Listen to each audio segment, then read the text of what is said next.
self-serving, persuasive talkers of everything and nothing. We are Conversation Con Artists. What's going on, people? It's your boy, Mr. On Point. And I am Calamity Red. And we are Conversation Con Artists, back for another wonderful, fantastic episode. You can find me on Instagram and Twitter at Mr. _on point.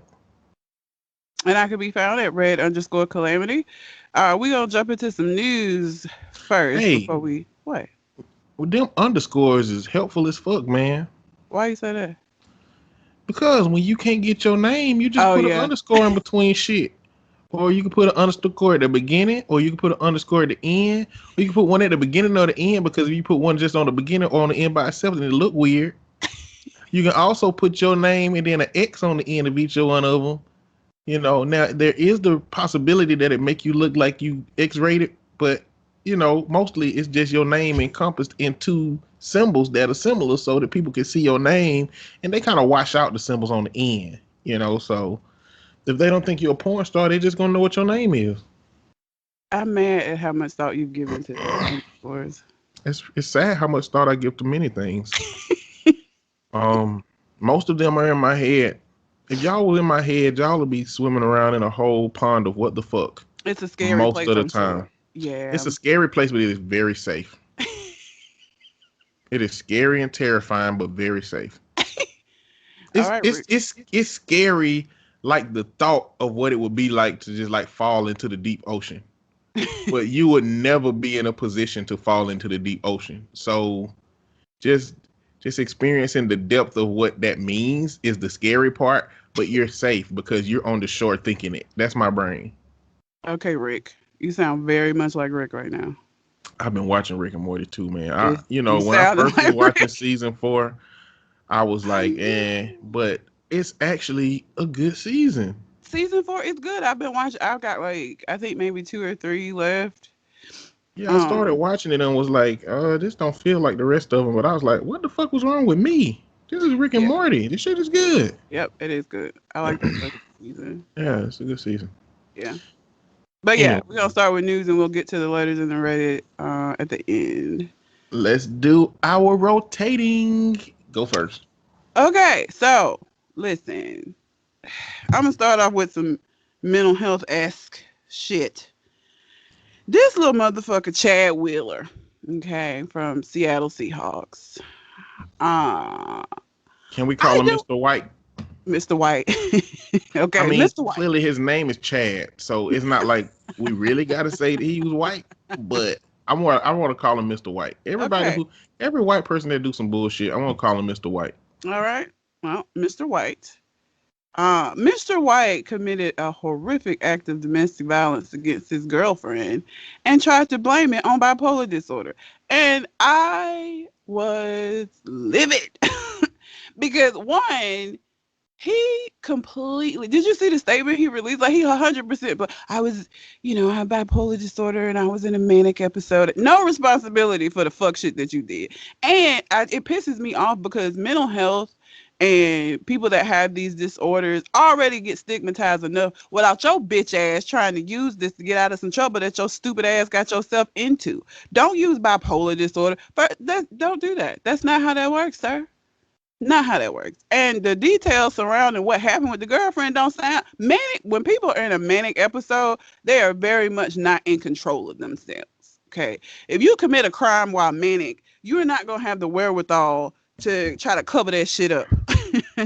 Like, I mean, did you hear like the account of what happened? Like he was choking her ass, and then she passed out, and when she came to, he looked at her and was like, "Oh, you're still alive?" Exactly. Like, this man had bipolar their whole relationship.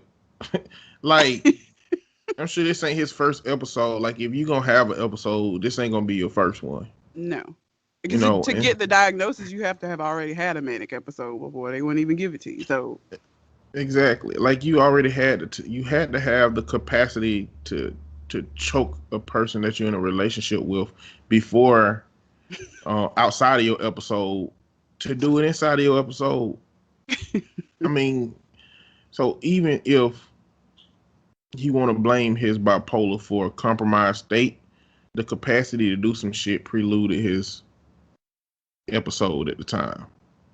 And, again, the weight of the damage you do matters. Yeah. You know what I'm saying? So let's say it was an episode. If you kill somebody, you're going to go to jail still. Yeah. And if the worst that you did was knock a Subway sandwich out of somebody's hand, they'd be mad. But the weight of the damage ain't the same as you choking your damn girlfriend into passing out.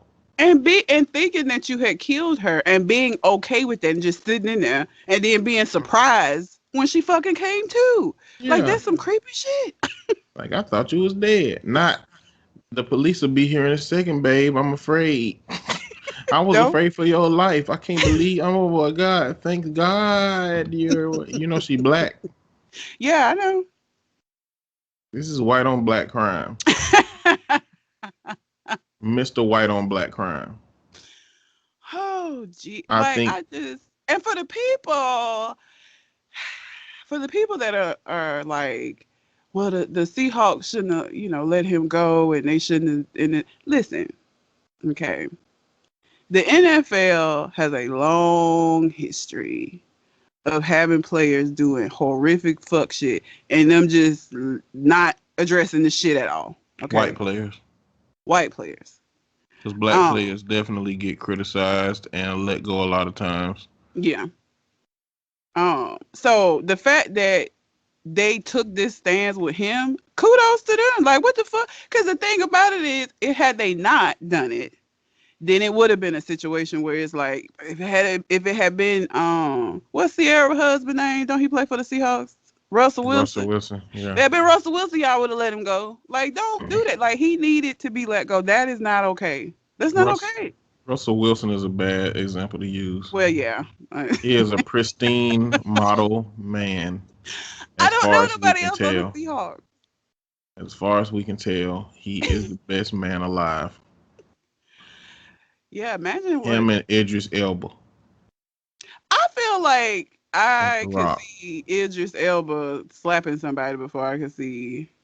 Like, if Idris Elba slapped somebody, I don't know that I would be as shocked. Because I just feel like he got that energy. I feel like Russell Wilson will slap the shit out somebody for his family and his love. Yeah, but I'm saying if he just like slapped Sierra, I would be very surprised. So you can see Idris Elba on some domestic violence shit. I'll just say I wouldn't be surprised. Damn, that's fucked up. Y'all love Idris Elba, but you think he'll slap a woman in the face? I feel like I could see him doing it. He just got, I don't know. He got a look. He just got a look about him. Like, he looked like if you pushed him too far, he'd slap the shit out of you. That's that bullshit where y'all will accept a man that y'all believe got that shit going on, but just hope he don't slap you. I didn't say that. I'm saying all y'all love Idris Elba, and you are a very sensible person. So if you think that he might slap somebody, other people think he might slap somebody, and so y'all will accept this man and be like, "Well, I hope he won't slap me." He hasn't slapped anybody. Fine. Though. There's no evidence that he slaps people. I'm just saying. You're saying that you're still willing to love a man that you believe will slap somebody. Even though men who won't slap somebody exist that you could find. But listen, you can't always tell. Because Idris Elba, I might be saying he got this energy about himself. And then I get with a Russell Wilson ass nigga who slapped the shit out of me. You never know. You never know. You start dating Idris Elba, and as soon as you get to the house, he gonna introduce you to his whole Pokemon card collection, and you can be like, he ain't finna hit nobody ever. Now, if you go to his house and if you go to his house and he smokes cigars, it ain't just smoking cigars. If he smokes cigars and he got one of them little silver things that you put the cigar in to clip the end off of it, he'll beat your ass. That's just what it is, okay? If he use it frequently, like if he got one for show, that's fine. But if he always smokes cigars and he clip it, he will put your finger in that bitch and cut the tip of your pointer finger off. That's how I feel about people that use that. I don't even know what it's called. A cigar clip. I don't know. That made me laugh. I don't know. Oh, but yeah, I mean, that man will fuck you up. So we don't even know Russell Wilson for real. We don't. Russell Wilson may have he might have one of them 50 Shades of Grey rooms where he got the straps and the little table that the woman bend over in the straps on and the bedside. He might be a dom for sure. I feel like he's too nice to just only be nice. Yeah. I feel like the only reason he can be so nice outside is that he got a room where he go in and whoop somebody ass with consent. He got an outlet for it. Yeah, which with consent is not whooping somebody ass. No. It's providing pleasure to somebody who desired it to that degree. And so he come out that bitch and just be amazing. But Sierra wanted it, so it's fine. I don't know, but back to him being fired or let go. You can get let go from a regular fucking job for getting arrested for some fuck shit. Like, I don't know why people act like they don't I don't know if they forget that or like that's not the only job that you can get let go of for doing some fuck shit and getting arrested. Like, you can be let go from your regular ass job too, Tony. Like, people believe that we're in the era of ruining people's lives.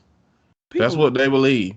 We're in the era of people having to take accountability for the fuck shit that they do. That's how I look at it. Because you ruined your own life. He choked somebody until he thought that they were dead, and he was okay with that. What we ruining his life? Like, that's a decision he made. That's how irrational these people are. these you ruining their life shit. I just don't understand why they believe they're supposed to get away with some shit. Mm-hmm. It's ridiculous. Shit is crazy. Like, again, the fact that he thought he had killed her and was still just chilling. You realize that he was just chilling in the house with what he thought to be a dead body and was fucking fine with it. Like, the level of disturbing that is. Like, he ain't even try to flee the scene or nothing. He was just still chilling in the house. Like, all right, well, she dead. Got to figure out what I'm gonna do with this body, I guess. You know what would be worse? What? That he knew she was alive. Yeah, and just left her there. And left her there. And when she woke up, tried to use that as some psychological warfare against her after she woke up. Oh, like, bitch, I don't care if you had died. Like, exactly. Yeah. It's like letting her know that he don't care whether she died or not. Oh, my God. That's wild. That shit is crazy. Like, that... It's just ridiculous. Like, you gotta be careful out here. This is why I play investigator. Like, everybody always look at me like I'm so crazy. But listen, okay, I know that motherfuckers ain't gonna tell you everything. They're not, especially not in the beginning. And at this age that I'm at, I don't want to waste my time. Like, I know I can find out organically at some point. Organically at some point could be 2 years down the fucking line, though. Anything I can find out up front to make my decision as to whether or not I want to continue in this, I'm going to do that. I am. I'm sorry. It's who I am. It's going to happen. And I feel like that has saved me a lot of time. I'm going to read his statement. Okay. I apologize profusely. See, that's weird. I apologize profusely for the turmoil that I've caused to my family. Hold on, wait a minute. I'm going to start over. Okay. I apologize profusely for the turmoil that I have caused to my family, teammates, fans, and those closest to me. The most thing important right now is that the victim gets the care she needs and I get help, and both are happening. It is time for me to walk away from football and get the help that I need to never again pose a threat to another. I cannot express my sorrow or remorse enough. I am truly ashamed. I would be utterly disrespected if he apologized profusely for the turmoil that he caused. All them other people first. Like, and the audacity to say you stepping away from football. Bitch, you got fired. You didn't exactly. step down.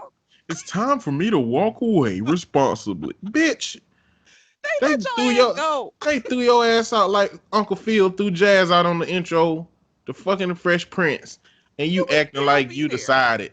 He would still be playing if they had allowed him to. So, like, don't do that. Don't do that, Mr. White. Sit your ass down somewhere. Time for you to step away. Fuck out of here. You ain't playing no football no more. I hope you saved enough money. I hope you got some DIY craft ideas. I hope you got a degree or something. I mean, clearly you ain't smart. No. You're not smart. No. I mean, if you were smart, you would have handled this differently. If you were smart, you would have called the police right after you thought you done choked this girl to death. At least it would have seemed like you were, trying to recover from an episode. And even the fact that your apology led with everybody besides the person that you physically choked out. She should have been number one on the... Like, if I kick somebody in the balls, it's real disrespectful for me to go around and be like, to all the people that were present when I kicked him in the balls, I want to just say I'm sorry for what I put you through. His balls were the one that got kicked. Like, how are you going to apologize? What turmoil have you put them through that outweighs her being choked out? So death. Jamel Hill said, I'm not going to repost the pictures of Chad Wheeler's victim. But if this horrible situation isn't seen in the context of hate crime, journalists are being irresponsible. I'm also wondering why this isn't considered attempted murder. I don't think I will go so far as to call this a hate crime. No. Like, a hate crime is not just something a white person does to a black person. Yeah. A hate crime is something that a white person does to a black person intentionally based on their race. Yeah. That's different. He's just a fuck boy who choked his girl. Like, I feel like he would have choked her if she'd been white too. He a choking ass nigga. But again, this should be considered attempted murder. Oh yeah, especially because he himself said, "I thought you was dead." Like, yeah, like, sir, have you ever he don't watch ID channel? Nope. He comes in handy. He just lift weights, play football, and choke people. At least he used to. Do all of those things. Now he has no reason to do all of those things. Yeah, I don't agree with the hate crime, but the attempted murder, that's 100% what it was. When you do something to the point where you think that you killed somebody, and especially with you being okay with you thinking that you killed somebody, that's the definition of attempted murder. You tried, you just wasn't successful at it. Okay? Y'all know I talk about my cousin all the time and I love him to death. But if he had got tried for what he did to his girlfriend, it would have been attempted murder because he stabbed her and left her for dead. She just didn't die. He made the attempt. He just wasn't successful. Yeah, he tried it. He tried it, though. He just wasn't successful. But, yeah, I had to talk about that just because I keep seeing, like, people being stupid about it. It's like, he would have got fired from any job for doing this shit. He could have gotten fired from any job for doing this shit. And he should have been let go. And I don't like the fact that he be blaming his mental illness because it ain't got shit to do with nothing. Yeah. Fuck you, Mr. White. You can do all your stories and whatever, because I've got some that overlap with you. Let's just do all your stories and then we'll go to mine. So we've had a couple of deaths since the last time that we recorded, and on point. The older somebody is, the more on point is like, they died, okay. Yeah, I mean, Cicely Tyson passed away. She was 96 years old. She led a beautiful life. She did. Larry King, 87. He led a wonderful life. Hank Aaron died. I don't remember how old he was, but it was up there. Mm-hmm. And he was old. It's still unfortunate, and here's why. Large part of why, especially with like Cicely Tyson. I've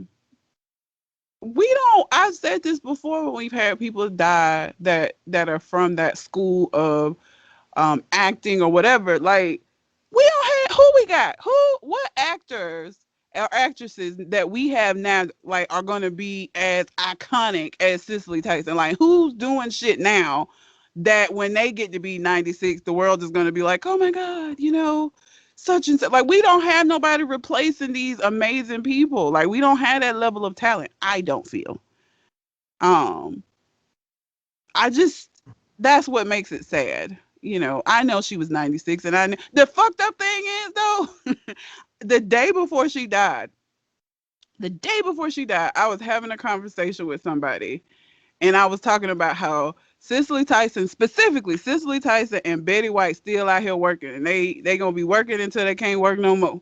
And then the fucking next day she died, and I was like, You did this, huh? I did not.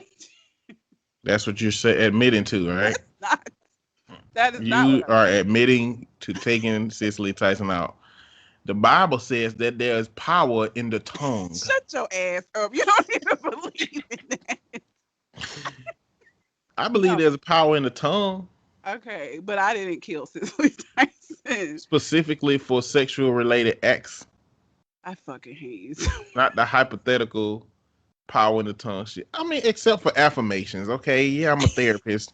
Affirmations are the tongue. That's powerful, but apparently, red can kill Cicely Tyson. No, because Betty White is still fine. Jesus, don't take Betty White, please. But what if your power was only to kill Cicely Tyson? Why would that be? That's a very specific ass power. You will never know, because now you've used your power in the only way that it works, and you kill Cicely Tyson. Listen, and when black people were supposed to get powers in December, if that's the power I got, I want a return. I need a do-over. That's a stupid ass power. I don't know what mine is. I need to read off everybody that's 96 years old to see which one gonna die next. Yeah. Listen, damn, how we had turned fucking sad shit to laughter? We're horrible. We're therapists. I'm not done. I'm not done either. I'm not done. Cicely Tyson is iconic because she had to exist at a time where she had to be a pioneer for shit. Yeah. She had to be. Actors don't have to be pioneers for shit these days, except maybe LGBT shit. Like, but even her people coming out, like Ellen Page. Yeah. That's I don't Eric know her. now, I think. I don't know his. It's Eric, I think. It's I think Eric Page. Ellen to Eric. Yeah. Eric Page. Ellen Page transitioned to Eric Page. She's a pioneer of sorts, but it's not going to look iconic. But I mean, as race, because our whole society was enveloped in the hatred for a people, and you got people like Cicely Tyson and Harry Belafonte who came out here and said, "Hey, I'm finna be seductive with these white women on film, and ain't no cracker gonna do nothing to me." And you know what? This nigga in his 90s, ain't a cracker did nothing to him. Okay, that he had that energy, like he had that balance energy. He had that white people love me energy. I know where the balance is energy, and they can't touch me, But the reality is, she was 96, and I guess the problem for me is that all of these people want everybody that's 96 to get 2 years away from 2020 just so they can feel like they didn't die because 2020 still out here bullshitting. People are calling 2021 this extension to 2020 because it's the 13th month of 2020 because it's been bullshit. It's been nothing. It's been insurrections and shit. Like January 2021 has been fuck shit. It has been terrible. I don't know what could top COVID. True. Don't say that, because then it's gonna be another strain or it's gonna mutate and because don't say that. Don't say that. Well, that's my power. I got it out the way. Don't tempt the universe. What's gonna happen is fucking Titans gonna show up in this motherfucker. You don't watch Attack on Titan. No, but that sounds terrible. And if it happens, I'm gonna blame you. Would you like Attack on Titan? I don't know. I've been watching anime here. I'm trying to think of an anime that you might like at this point. Death Note. I like Death Note. I like One Punch Man. Attack on Titan is dark. You might like that shit. Yeah. You might like that shit. Oh, I want you to start watching Attack on Titan. Attack on Titan. Where can I watch it? On Hulu. Okay, I have Hulu. I have Hulu without the ads. If you watch the first 10 episodes and don't like it, then let it go. Okay. How long are the episodes? They like 20 minutes, and not long. Okay. But it is 24 episodes every season. So okay. But if that's good, if it's a good show, if it's not a good show, it's ass. Just depends. Another thing. Also, Larry King has a very good Breakfast Club interview talking about his life. If you're interested in watching that, that was one of my top interviews. That one and Dick Gregory was some of my top interviews on the Breakfast Club. So Larry King was cool. I never watched none of his interviews, no shit, but he got some good clips. Yeah. Coming from his interviews. And Hank Aaron, y'all know Hank Aaron took the vaccine before he died. And so he was old as fuck. All right. I'm just tired of people creating these false comparisons to things. Like, if Cicely Tyson ate a fucking can of ravioli before she died, motherfuckers gonna be talking about that ravioli will get your ass. She was 96. Do you know about superstitious pigeons? What? Do you know that pigeons are very superstitious? Oh, you know what? I think I have heard that before. Won't. Yeah. So pigeons connect whatever happened previous to this, something positive happened to them, to a behavior that they performed before it. So if a pigeon spin a circle and somebody drop breadcrumbs down, pigeon just gonna keep spinning circles. Because pigeon, they superstitious enough to believe that my circle got me this breadcrumb. Like, that's how quickly their brain pairs external stimuli with their internal behaviors. Like, people do that shit with people that die. Like, even the people who be like, people die in threes. It's like, where the rules at? Where are the rules? And why is it only 3 famous people? It's like, unfamous people die all the time. Why don't you pair them why don't you look up everybody that died and put 3 people in their own pair? It'd be like, when 3 people because you read an article die, it's like, yep, people always die in pair. And should they be paired by category? Like, shouldn't athletes have their own? And maybe athletes should have their own little subcategory. Yeah, baseball players die in threes. Motherfuckers literally just be like, when 3 people that they know personally die, did they say people die? Like, that's some of that superstitious bullshit. Like, there's nothing that makes sense about that. And the same superstition where it be like, but this superstition with Hank Aaron is rooted in the fact that a lot of people were skeptical about the vaccine anyway, and he happened to be black. Oh, yeah. And he just happened to die after he took the vaccine. So it was like, no vaccine black Twitter just went off about it. They was looking for, like, the people that feel that way, they were already, anybody that died who had taken the vaccine, they were gonna jump on that because they already believe that it's a conspiracy to kill off black people, like it's back to Tuskegee and shit. So they were just looking for, Hank Aaron just happened to be the one. They was already looking for that shit. And listen, the reality is that the elderly population are the most vulnerable for death to COVID. But coincidentally, they are also the most vulnerable to death because we only get a little bit of time in this motherfucker, and they walking the tightrope of life as it is. You know what I'm saying? We only supposed to get between 65 and 72 years average.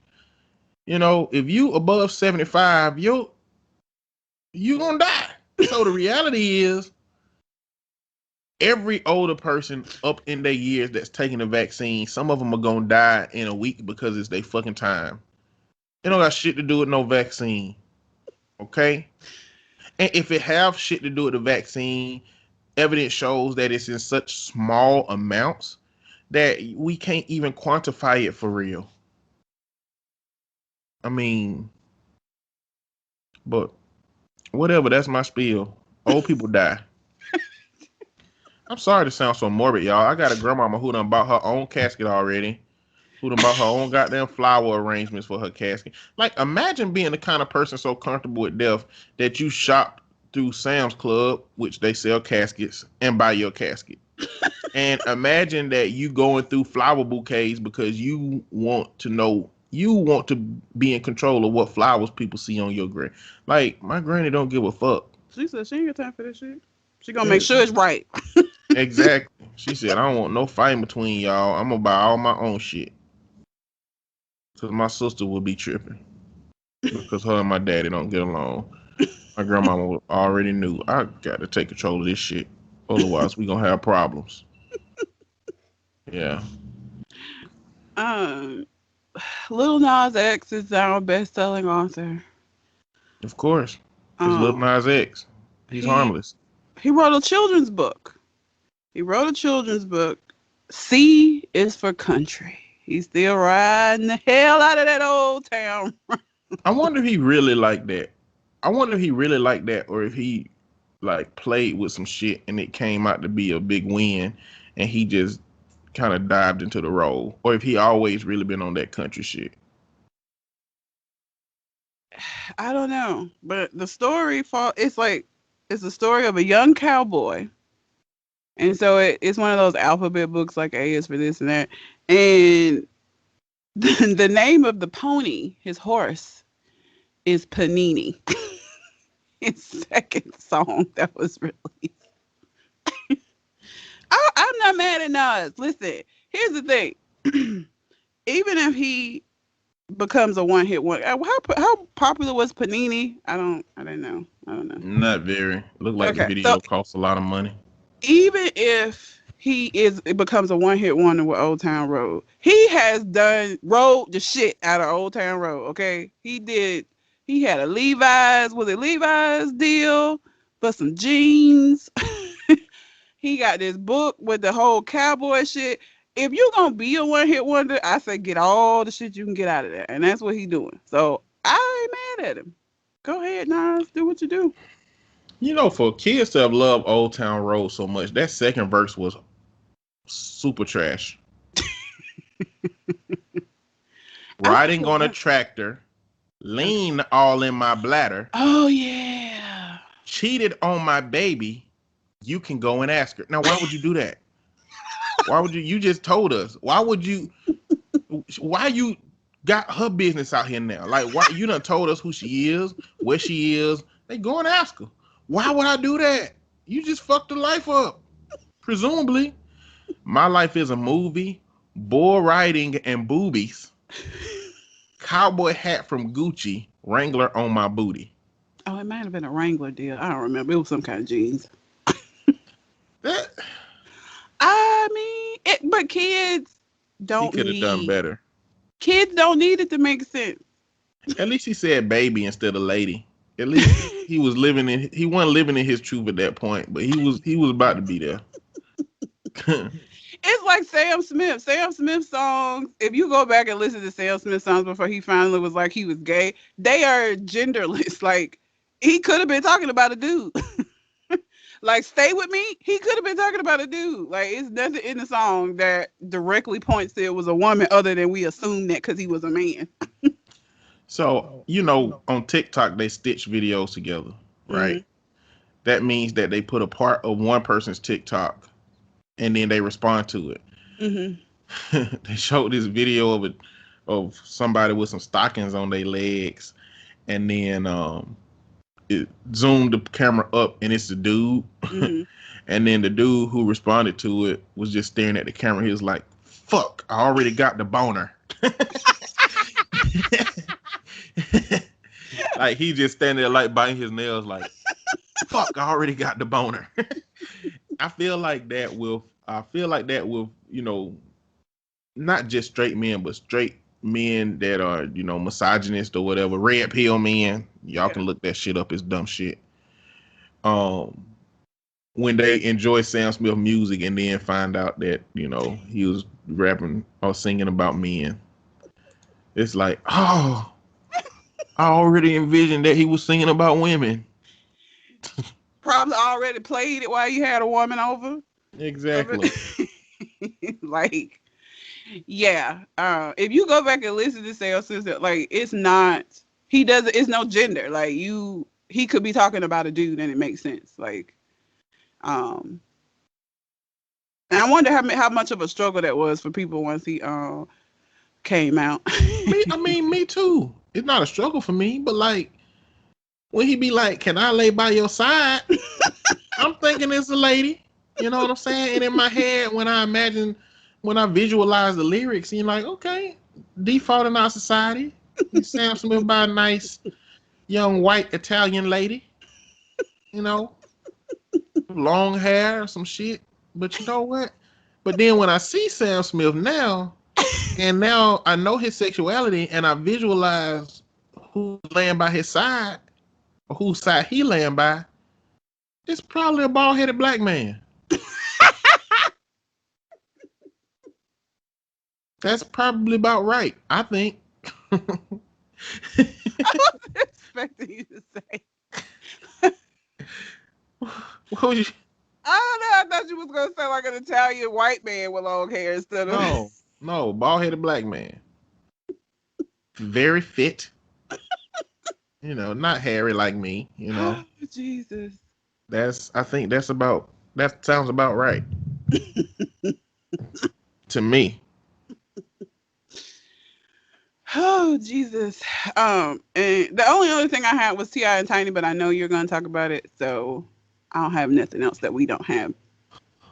All right, let's talk about T.I. and Tiny, okay? Oh wait, I'm sorry. One more thing. Go. Have we had a show since the inauguration? We have not.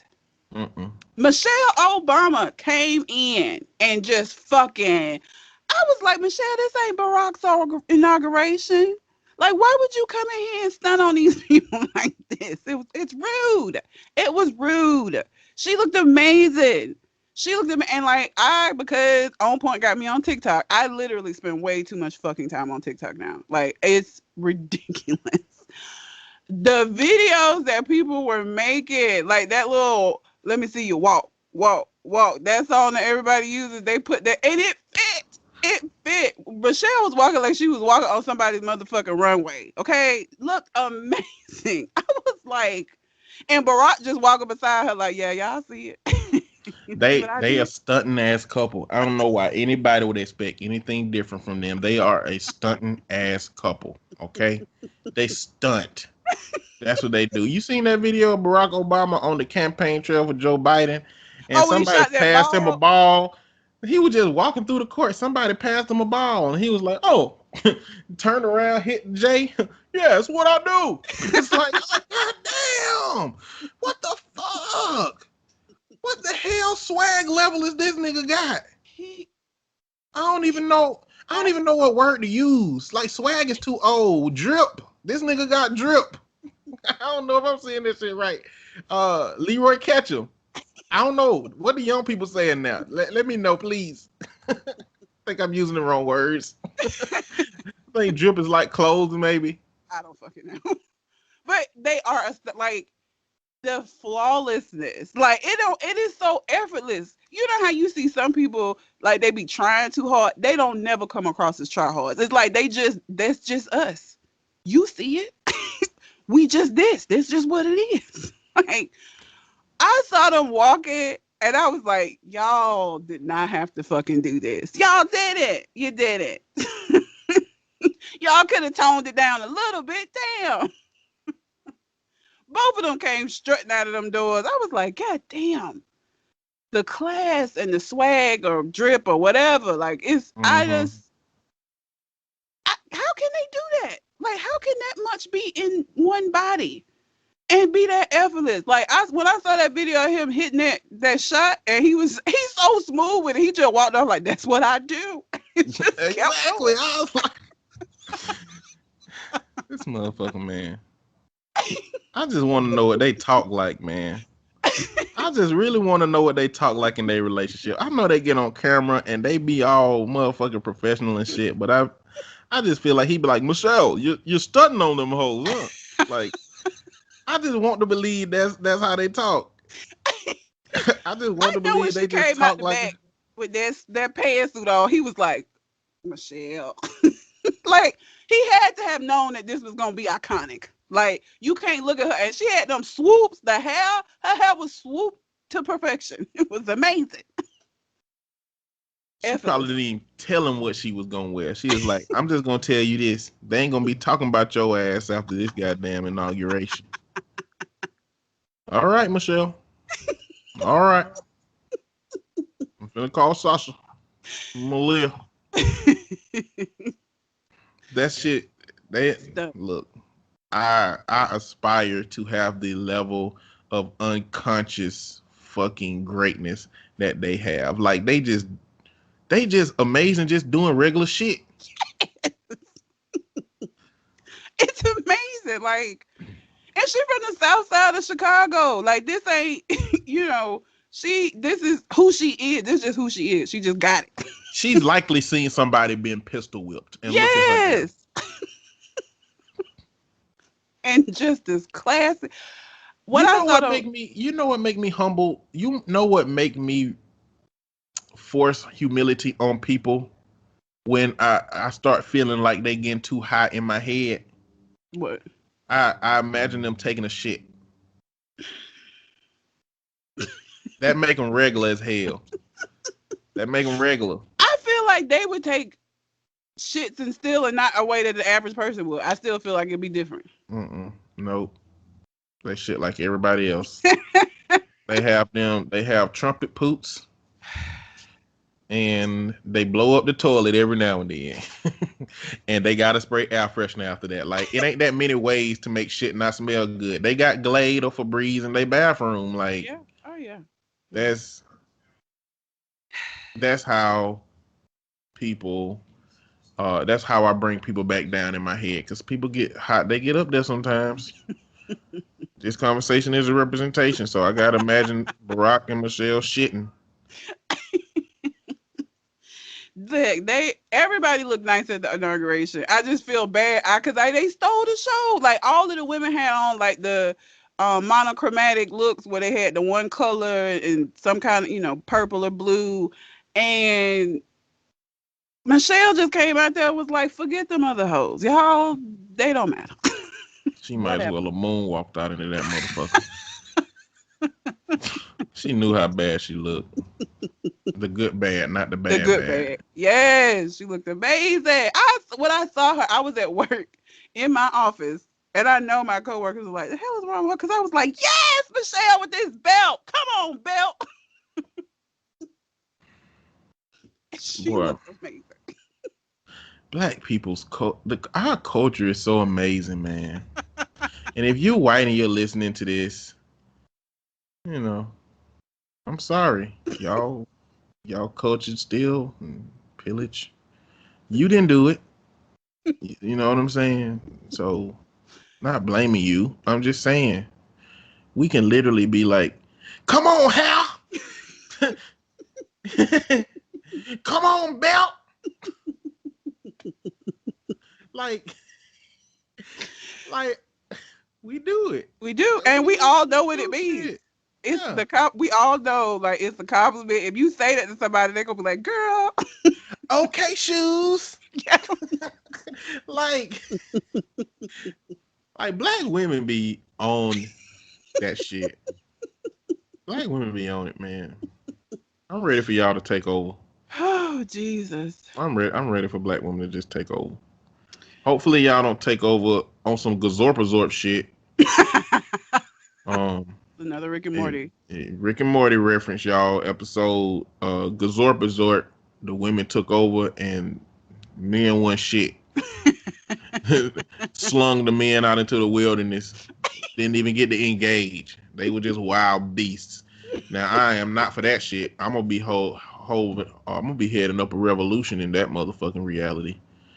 No, but I feel like you're gonna be the episode with the dog where Morty was kind of like the pet. Yeah, no, I don't want none of that shit. I guess if I had to play a role in that women's reality, maybe that's the case. But you know what? I don't think that would be the case, because in order for that to be the case, I have to be like, I'm a good dude though, and I don't say that shit. I prove my worth by being what I'm worth, and if people see it, they do. If they don't, then they can believe I'm trash with the rest of the niggas, because it's so many niggas that's trash that I just have to be a part of the trash niggas. I understand that. I accept that role. But if it turned into, I feel like white women would make the world gazorp. I think black women have been so caring and concerning for people that they would just make shit better for everybody. Yeah. With Because an it edge to was. black women and black men. Were they And white? I feel like there's a lot of black men that probably need to be executed. Were the Gazorp women Men white? in general. I can't remember. They Were they was white? fucking different color people. They was Okay. purple and green and Okay. I hadn't watched that episode in a while. So they were colored. But, they all had white voices. Okay. Maybe that's what was confusing me. Yeah. But yeah, okay. I just had to mention the inauguration and mention Michelle because she just deserved a mention. I'm sorry. It's fucking amazing. I want a coat. I want a maroon fucking overcoat now. She did. She deserved that. All right. T.I. and Tiny. So why are people so surprised by this? At the end there's somebody named Sabrina Peterson who alleged that T.I. put a gun to her head some years back. All right. And Sabrina Peterson is at the forefront of alleging that T.I. and Tiny were sex trafficking and drugging and seducing minors. And I mean, this is kind of big because T.I. kind of paint himself as like that hood wise guy. Mm-hmm. And the show has really painted them as just like a good hood family couple. Hood family, but yeah. But the allegations that came out, are just allegations. But they were supplemented with a whole bunch of people coming out as victims to T.I. and Tiny's fucking sexual minor seducing shenanigans.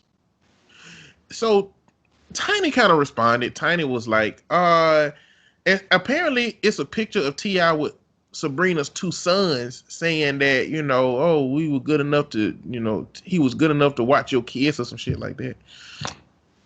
But for all we know, it started off as a good relationship and ended as T.I. putting a gun at this woman's head. We don't know. And you know what? His rap history don't help this case at all. No. Because he raps about sex and people. He raps about drugs. He raps about partying. He all of this stuff is in his raps. He raps having guns, and he even served a charge for guns. He sure served did. time for a gun charge. So it's like this is a moment where your career and the rap and the music that you had really conflicts with what you're trying to paint the reality as. Like, it sounds like this might be something that you have access to. And Tiny, personally, to me, looked like somebody who would be a part of that shit. Hell yeah. Like, Tiny and T.I.'s relationship is so dysfunctional. And I could 100% see her going along with some fuck shit for him. 100%. Their entire relationship has been, full of fuck shit. So, like, yeah, I can 100% see her going along with this to keep him happy. And justifying it with herself some kind of way. And let's face it, T.I. ain't no damn R. Kelly. No. Okay? Maybe to hood niggas, he's R. Kelly. I mean, he got a really healthy catalog, but he ain't no R. Kelly. And this is something Shogun in the chat said that this T.I. he won't recover from this if this shit has a semblance of truth. Yeah. But Peterson, so it says while Tiny's receipts of them all being cordial just 2 years ago seemed to quell all the speculation. Peterson came back with a lot of receipts. It's this one woman who spoke out saying that she came to a party with another woman who she thought was dead, and T.I. had the bodyguard get off the bed and drag, and they basically carried her to the bathtub and left in there. She said that the woman barely had a pulse, and she said to this day, I just don't know what happened. Another one, T.I. and Tiny's ex-friend came out with her own story of abuse from them yesterday. Since then, 19 others have come forward. And it's just so many different posts. I mean, literally just Google T.I. and Tiny, and it's like all of these different people are coming up talking about their experience with T.I. and Tiny. So it's hard not to believe that this shit is going on. I mean, does Peterson have enough money to pay all these people just to make T.I. them look bad? Or is it more likely that these people's real stories are coming out about T.I. and Tiny? Yeah. You know? And before anybody say, because I know this always happens with these fucking cases, before anybody says, why didn't they say something before? It is a lot easier for people to come forward when somebody else has been the first. And once they see what the response is to that first person. It's a difficult thing, especially when it is somebody famous, somebody not only just famous, but like with T.I.'s track record, it's a lot harder. So yeah, when somebody comes out, when one person comes out, this is why it has that domino effect, because it makes the other people more comfortable with telling their story because they're not by themselves. They're not alone. They know somebody else had a similar experience and they talking about it. So they feel like, they have that working in their favor. So that's why. Because I know people are always like, well, if it happened, why they wouldn't say it wouldn't happen? Because it's not how it works. That's not how it works. You can't fucking get away with the bullshit. Bruh, it's crazy how many people are living the Scooby-Doo life. The Scooby. Oh, they doing all this bullshit and pull the mask off, be like, oh, it was T.I. the whole time. Like, who suspected this? It was Bill Cosby the whole time. It was Harvey Weinstein the whole time. Like, these motherfuckers is really covering up their bullshit with the persona of somebody that's just a good businessman or a decent person. And they out here fucking people over like legit. It's not okay. And it's, I know that when you like somebody, when you enjoy that person's art, whatever it may be, whether it's them making movies, making music, whatever, I know it's hard to, change your opinion, or it's hard for you to let go of the idea that you had of who they were before. But like, if this shit gets substantiated, like, T.I. fans is gonna have to come to terms with this shit. This nigga might have made some good music to you, but like, he trash as a person. Fucking trash ass human. Sorry. I mean, you still like his music, but like, he's trash. Sorry. Not sorry. If it's substantiated. I guess we'll see. Yeah. Time will tell. All right. I'm gonna run down all these news because I just had a bunch of shit that came up that I wanted to talk about. Okay. At least a little bit. Joe Biden. Oh man, Joe Biden has signed an action in an executive order against private prisons. I saw that. I gotta be fair. That this legislation is very performative. It don't really mean shit. Like, most of the damn private prisons are like state run. So it's not like the federal government can shut down state run private prisons. That's like 90%, if I'm not mistaken. Not a lot of federal prisons are run by the feds. Or private prisons are run by the feds. So executive orders that he create only impact shit on the federal level. It don't impact shit on the state level. It's only so much shit that the federal government can do to override state laws. Now, there's a lot of fucking passing and shit in Congress and the House that got to happen for federal legislation to impact states at large. But performative as it is, it's a good move because executive orders, I think, are meant to be a forecast of what they are trying to work on. Yeah.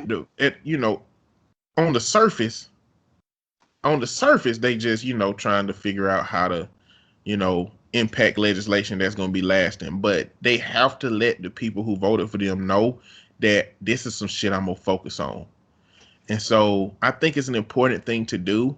But, people give it credit for what it isn't, what it is, but don't talk about what it ain't, especially when it comes to the left-right situation. So to be objective and to be fair, it ain't like it really in private prisons, but it's a step in the right direction amongst a number of steps that have to be taken in order for private prisons to actually be closed and or impacted in the way that we want to see.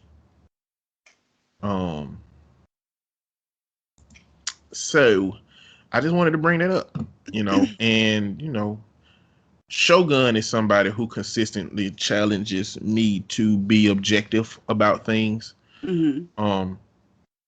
I have my perspective on stuff, and so with Joe Biden's time in office, I'm just gonna try to be really objective about what's going on because he's white and Barack Obama was black, and I was going to support Barack Obama regardless.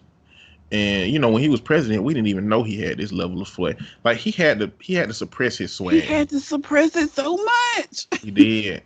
Like they got upset for him wearing a fucking tan suit on fucking Easter. Like, so there's this show, there's this animated I watched called the Daily Life of the Immortal King, and it's basically an immortal who was born to these parents who, and I guess he's born over and over again. I don't know how it worked for real, but he was born to these parents, and he came out the womb walking and just doing everything. And his parents found out that he had this level of power that is immeasurable. And so they had to put this spell on the back of his neck when he was growing to limit his power. And literally his daily life is limiting his power so much that he seemed regular. The dilemma in the show becomes that he meets a girl and then he stopped being able to kind of control how much he's limiting his power. And he like get to the point where he about to break his seal.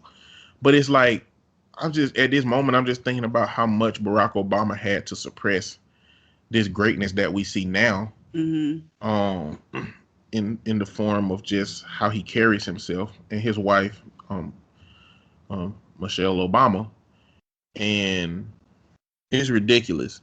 Yeah. But Joe Biden is old, white, done supported problematic legislation in the past, and a lot of people are hinging on the fact that he supported problematic legislation and even co-authored and supported problematic shit for black people that turned into issues for black people. And a lot of people are hinging on the fact that he did that to say, why do you trust him? And like, this is a moment for us to see that a man that supported problematic shit can not only right his wrongs, but can show that he has changed to a level that actually represents what a person who you hope to change needs to represent. And he's affected what he can that's within his power. Yeah. Like you said, the state shit, he can't do anything about that. So he doing what he can. Yeah. What's within his power, so. Yeah, we already know the Trumpsters ain't going to be objective at all. Joe Biden just always going to be a pedophile, creep. It's so many conspiracy fucking theorists with already of people that that clip, that voice sound clip from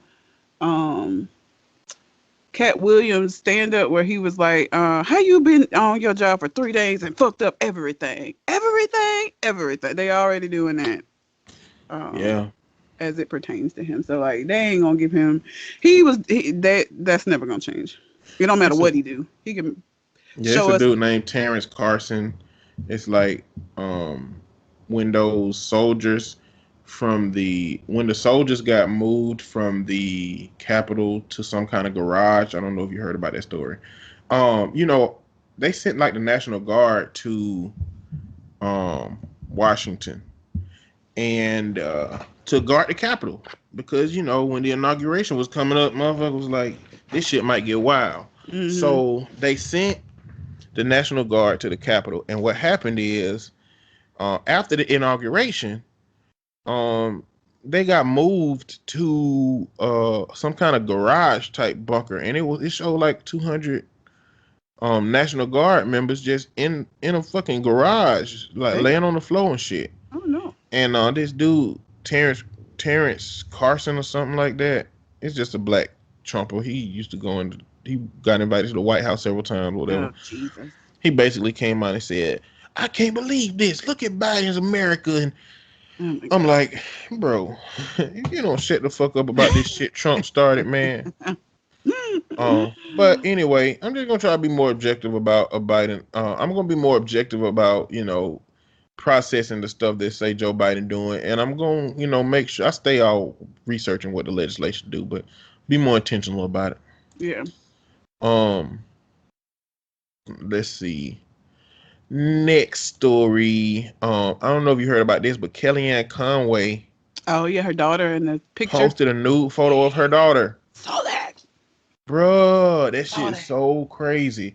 Like, she said that the daughter said that Kellyanne Conway takes her phone every now and then, and she said that she believes that her mama might have saved a picture of her nude so that she can use it against her somehow in the future. Now, this is what the rebellious teenager version of her said after all of this shit happened. I mean, it's no secret that she done had turmoil with her parents. Oh yeah. Her mama is a Trump supporter, liar for Trump, and her daddy don't like Trump. So that's been a thing. And during all of that shit where Kellyanne was working for Trump and her daddy was, doing his shit, she tried to what is it when a kid try to get disconnected from their parents? If you hadn't asked me, I could have told you. I know. Can't think of the word. It begin with an S, maybe. Emancipate. Begin with an E. Emancipate. And so it's always been problems. Even when there's always been problems with her. And so up to this point, she been saying, if I ever get off of social media, it's not by choice, it's by force. She said that shit long ago. And now here we are with this situation. And she's coming up talking about, hey, me and my mom fight like daughters and mothers do, but I love her, and I'm going to take myself off of social media because blah, blah, blah. And so now, because she said that, if I ever have to leave social media, it's going to be by force. Now people are saying, oh, she's been forced to do this. So even if it is genuine and she changed her mind, this is one of those moments where it's like, the way you market yourself being on social media and how you engage with your fans, it can backfire. Yep. Speaking in, absolute terms when you're under duress or angry or emotional will turn into a situation like this where the police done showed up for, child abuse type stuff, Like, it's been ugly. Accidentally post a nude of your teen daughter, and how can you have the kind of family in which your teen daughter believes that you would use that photo against her as some kind of leverage at some point? Because Instagram is not like a one-click getting post kind of shit. You know what I'm saying? Like, you have to, if you ever posted a picture on Instagram, it's a couple of clicks. It ain't. I pocket ordered a pop figurine from Amazon. Because they have that one-click ordering though. Maybe that's happened. I also called somebody on Bumble.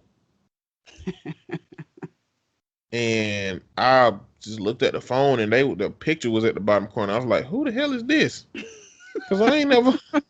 And I was like, oh shit, I called somebody on fucking Bumble. And then we had an hour-long conversation.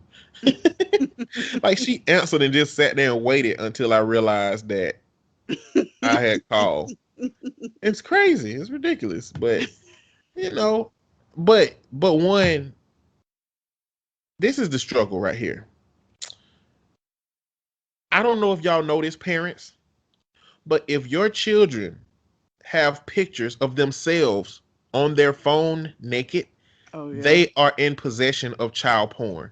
Yep, The and they can be law charged don't as have, such. yes, the law don't have no carve outs. You can't have pictures of children on your phone, even if it's you. So even if your child lift their legs up and check their vagina or their balls and got pictures of that shit, that is child porn, okay? Even Yeah. if they're doing something responsible with their nudity, it is in possession of child porn. So Kellyanne Conway having a naked picture of her daughter on her phone is a fucking crime. It is. She is in possession of child porn. Frankly, her daughter was in possession of child porn as well, but adults, parents, let y'all's children know to. I know kids try to get into this world of adults where they send nudes and stuff to each other and they have nudes on their phone. Listen, hopefully you're raising kids that are responsible enough to not put their bodies out there like that as Yep. But you don't children. have no control over it once that shit is gone off your phone into the next. There ain't no control over that. But in the event that you don't have children that responsible and the people around them are not responsible enough to keep from sending that stuff, you need to make sure your child knows that if they have any naked pictures of themselves or any other person under 18 on their phone, that shit need to constantly be deleted. Don't have it in your gallery. Don't have it in one of them secret piano galleries.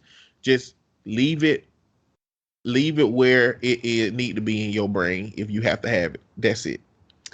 What kind of whack ass mama have a picture of your daughter that you try to use as fucking leverage or blackmail anyway?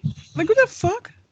Why would you do that? Kind of mama that been supporting Trump's bullshit through lies. I mean, come on, man. This is True. see, she don't know what her daughter gonna become, but that's still gonna be holding child porn. Yep, So it is. It's not okay. don't do that shit. No, do not. All right, let's go next. There's a picture of a black Capitol rioter because it was some black sprinkles in the It Capitol. was sprinkled here and there. His name is Emmanuel Jackson. He was caught on video with a bunch of white people. It's a black ass name too. Yeah, and he was 20 years old, man. He had a metal bat, and he was running into that bitch. The only thing I want to say about this is that all the white people who went there got released, and he got his bail denied. It's not funny, but it's like, Emmanuel, what you thought was gonna happen? Like, you not one of them. Exactly. You not sorry. You are black. You ain't getting no damn pardon from Trump. All right. And so that's all I wanted to say about that. But speaking of the pardons, Man, whatever. Trump pardoned Kodak Black and Lil Wayne. Now I don't know what kind of strategy this was for Trump. I don't know what kind of strategy. I mean, we know what kind of strategy it potentially was for Lil Wayne. It seemed like the kind of strategy where, I'm gonna cozy up to Trump because I know I got these charges and I'm gonna get out of jail. He gonna send me a pardon, and that shit happened, man. Mm-hmm. I don't know what Trump gets out of it though, because Trump. Like, but to me, this is indicative of how little he thinks of black people. Like, if you think that pardoning these two rappers from some bullshit that they both did that they shouldn't have fucking did is gonna be the thing that make people be like, you know what, Trump is all right. He pardoned Lil Wayne and Kodak Black. Like, but you know what? Fuck the pardons. Fuck the Lil Wayne and the Kodak Black. I really just brought this up to say that Joe Exotic from Tiger King. He didn't get one. Not only did he not get one, he ordered a limo to the jail thinking that he was going to get one. Joe, no. You had not heard that? This man ordered a limo to the jail because he was confident that he was going to get pardoned by Trump, and he did not get a pardon. Joe, no. Come on now. You overplayed that hand, baby. And ain't no president ever again going to consider this shit. You doing your time, brother. You doing your time. And it's unfortunately that you're a part of a group of people that age like bananas.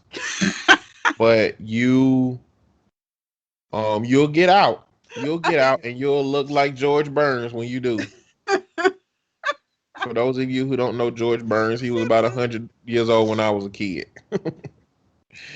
So if you're in the 36 years old club, then you know who George Burns is. If you don't, then just think of the oldest, most wrinkly up ass person that you know, and imagine them with a mullet and a earring in their eyelid, and they play with tigers and play with meats.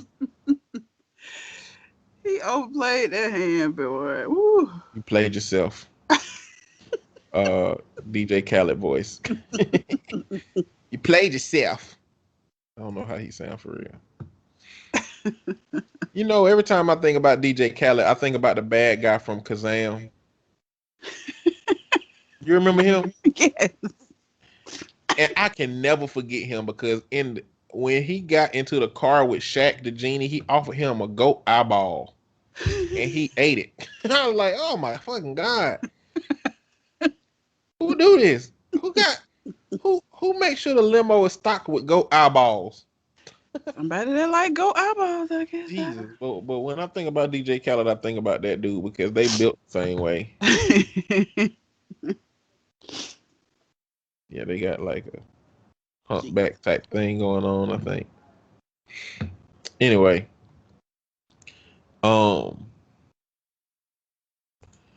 Let me see. Not that many. Okay. All right. I don't like Wendy Williams, okay?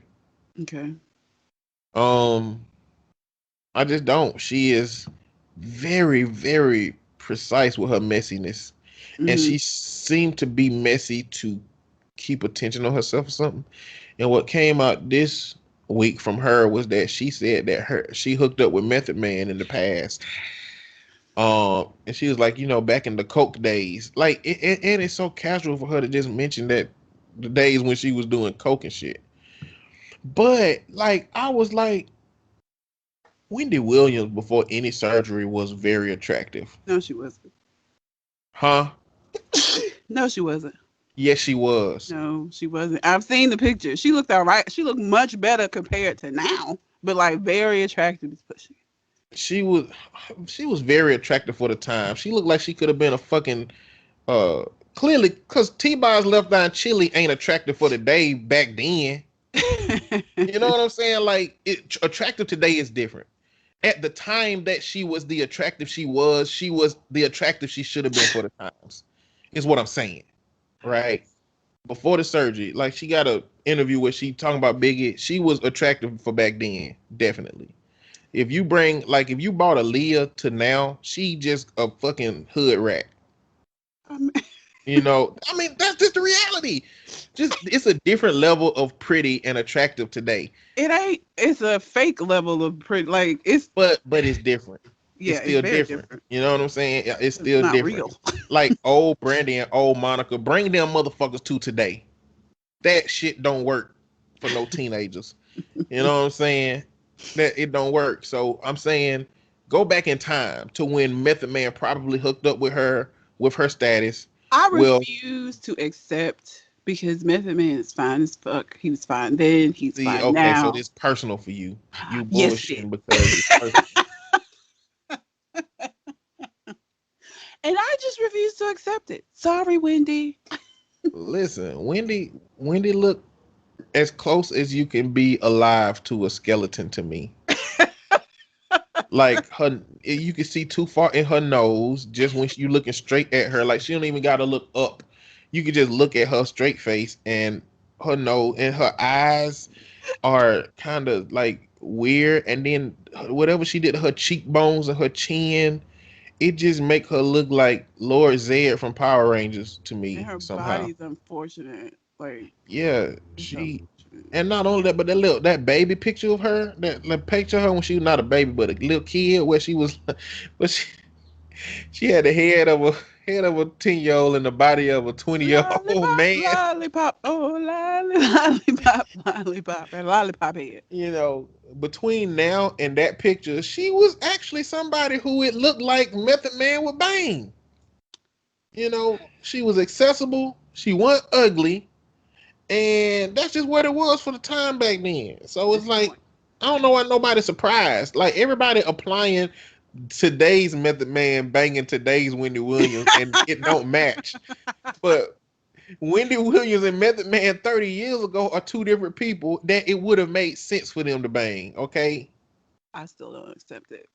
I don't accept that she bringing this shit out right now to be relevant. That's what I don't like. And I really hate to just be talking about people and their aesthetics because I don't really, that ain't my thing. You know what I'm saying?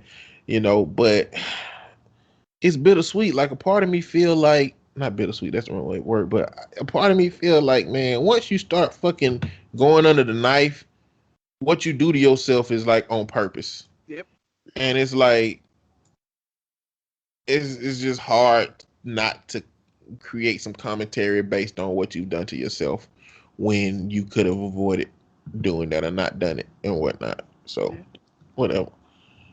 Let me see what else I got before I go to. Oh, okay. AOC.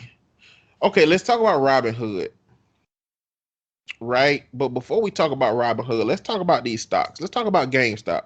GameStop share had been like $4 for the longest, right? And what happened with GameStop, AMC,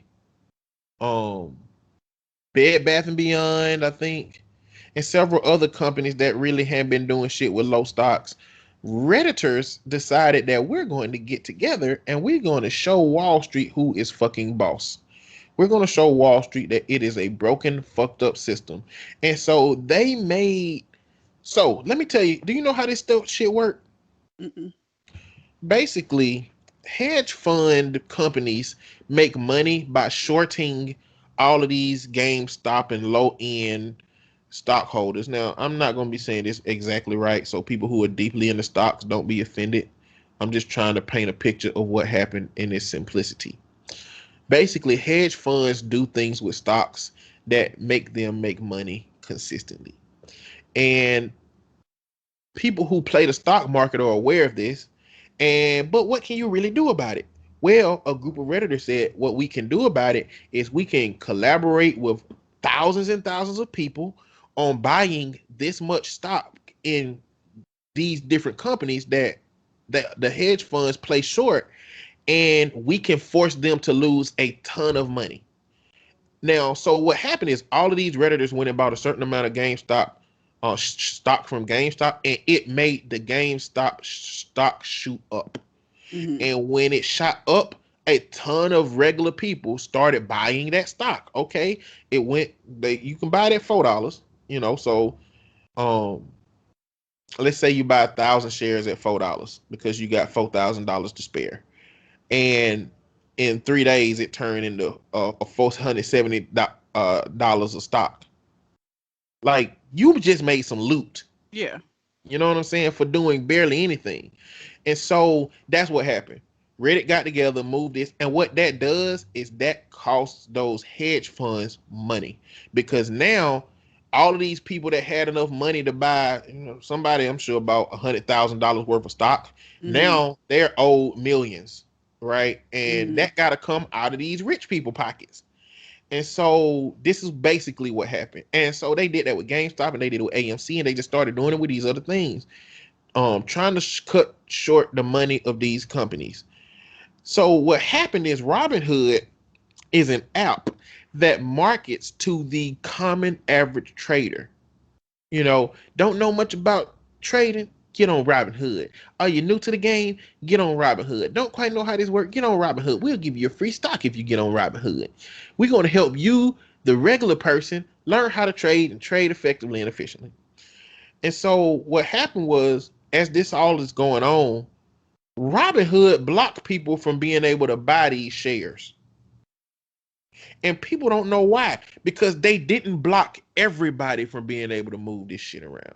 Mm-hmm. They only blocked the regular average user. These hedge funds were able to do whatever they wanted to do with the stocks. Mm-hmm. And it became a big problem, because why would they do that?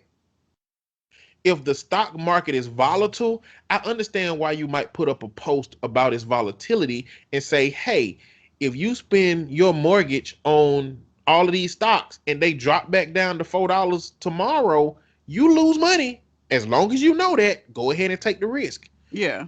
You know, so I understand why they might put a message up there, but like, you can't stop the game. Yeah. You can't stop the game. And what it made people feel like is that Robin Hood did this to protect The hedge rich people. Yeah. And the reality is, the stock game is one in which rich people make money off of poor people's investments. That's just how it works. If you buy something that, if you invest 100,000 in something and you lose 50,000, where does that shit go? You know what I'm saying? It goes to wealthy people, and these systems feed that. Now, if you know how to do it and you do it right and you take healthy risks and you research your shit, then you will be able to make money off of that system. But most people don't have the patience.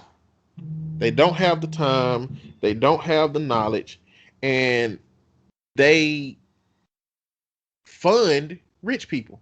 And so it makes it seem as if Robin Hood stopped people from being able to buy these stocks in order to protect their rich backers. And not only that, but Robin Hood also took out a line of credit, which makes it seem as if Robin Hood felt like they weren't going to have enough money to actually pay people out for all of the money that they was going to make. So it make it seem like they did it also so that they don't have to go bankrupt paying people for this situation. Yeah.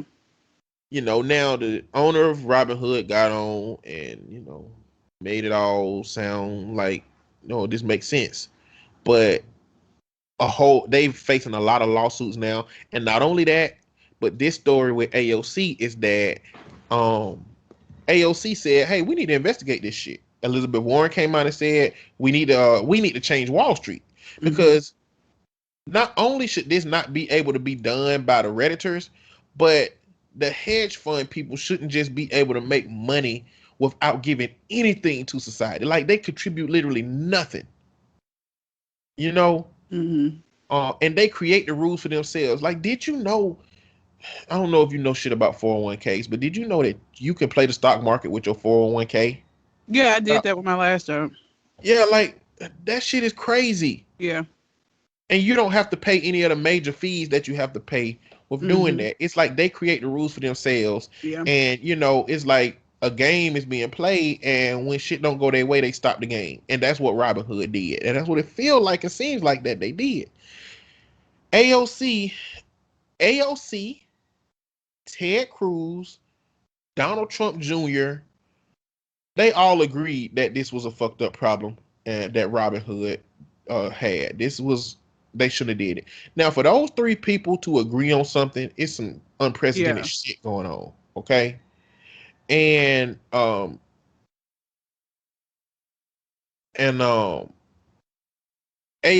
was like, in her tweet, she said, this is unacceptable. We now need to know more about Robinhood app's decision to block retail investors from purchasing stock, while hedge funds are freely able to trade the stock as they see fit. As a member of the Financial Services Committee, I support a hearing if necessary. Ted Cruz came out and said, fully agree. Now, this ain't the first time that Ted Cruz and AOC agreed on something.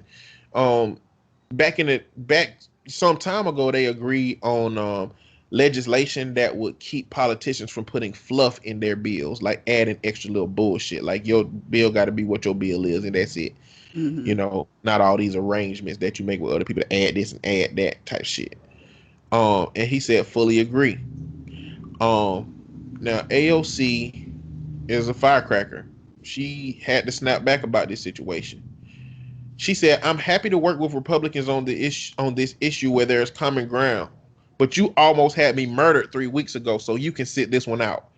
Happy to work with almost any other GOP that aren't trying to keep me killed. In the meantime, if you want to help me, you can resign. God damn. And, you know, this motherfucker came out talking about moving on. And she said, wow, you conveniently talk about moving on. A second Capitol police officer lost their life yesterday in the still raging aftermath of the attacks you had a role in. This isn't a joke. We need accountability, and that includes a new senator from Texas. Damn. Bruh, she came out hard. to People Ted love Cruz. when they wrong to be like, let's just move on. No, you don't get to say that. No, you don't get to say that. You Exactly, fuck up. bruh. Just move on and forget about it. What? The crazy part is, like, white people always talk about moving on from shit like slavery. I mean, the crazy part is this motherfucker is Mexican. You know what I'm saying? Like, if we go by a one drop rule, change his name to Ted just so he could be white in America because he's fucking white passing as a Latino. Like, it's crazy that he's so blindsided. And what did he say? Here's something. Ted Cruz said, "Here's something I don't say often. On this point, I agree with AOC. Indeed, I have long called for a lifetime ban on former members of Congress becoming lobbyists. The swamp would hate it, but perhaps chance for some bipartisan cooperation." Oh, this that old legislation Just the old. that they was Yeah. talking about. Yeah, yeah, yeah. So that's what was going on with that, and I just wanted to speak on that Robin Hood situation and AOC response and all of that nonsense, man. It's crazy shit.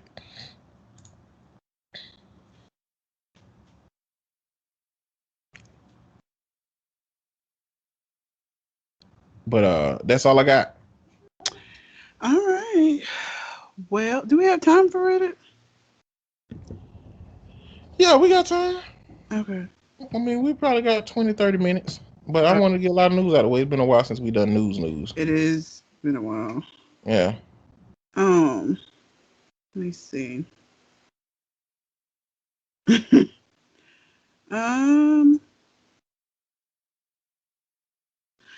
Okay. This one is am I the asshole for not allowing my mother-in-law to sign my daughter up for a purity ball at her church?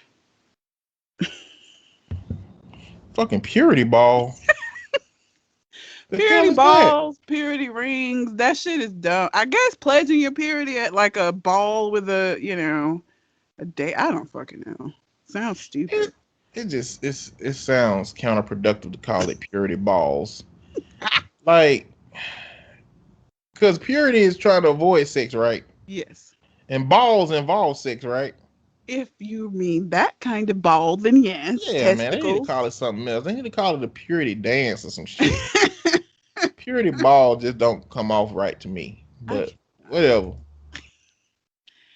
I posted here about my mother-in-law before, and I'm back with another issue. My daughter Tess, who's 9, has gone to church with my mother-in-law periodically since she was little. I don't love that as I'm not a religious person and my mother-in-law is an aggressive Baptist, but my husband thinks it's a good bonding activity, so I don't complain. Plus, it gives us adult time on Sundays. Well, because of the virus, services have gone online. Tess still goes over to the mother-in-law's place and helps her set up the laptop for them to watch together. She also zooms into a girls' Sunday school group after the service. Last week, Tess came home chattering about the ball and our mother-in-law is going to take her shopping at a fancy shopping center in our town. I thought she was playing an imagination game, so I just nodded along. Then my husband chimed in to remind Tess that the budget is $50. I was super confused and asked him what was up. He kind of gave me a shady look and said the girls' Sunday school class was having a dance this June. I asked him how COVID would affect that, and he didn't know. My spidey senses were tingling, so I pulled him aside to the back porch. Eventually, I gathered that he was talking about an annual purity ball for 10 to 14-year-old girls. He said my sister-in-law had done it in middle school and it was just a fun thing and not a big deal. I started blowing my top, to be honest, and informing him that purity ideals are bad for girls. I thought we were on the same page about those topics, but he thinks it's just a fun thing for girls to do and get dressed up. Oh, it ain't even no boys there? That's okay, anyway. My husband claims that he wasn't trying to hide it from me and that he thought I knew. Nigga, okay. Given how popular the purity ball is at their church. She don't go to the church. How would she know that, sir? I put my foot down and text mother-in-law to ask if she signed Tessa up. She said, no, not yet, and I made it clear that I wouldn't allow it, period, ever. Mother-in-law sent back her usual stuff implying that I'm a hoe. I'm sorry, I wasn't expecting that. Okay. I wasn't expecting that. Mother-in-law sent back her usual stuff, implying that I'm a hoe who led her son down a bad road and I'm an unfit mother.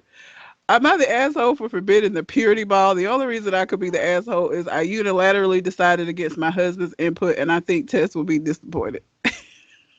Oh my God.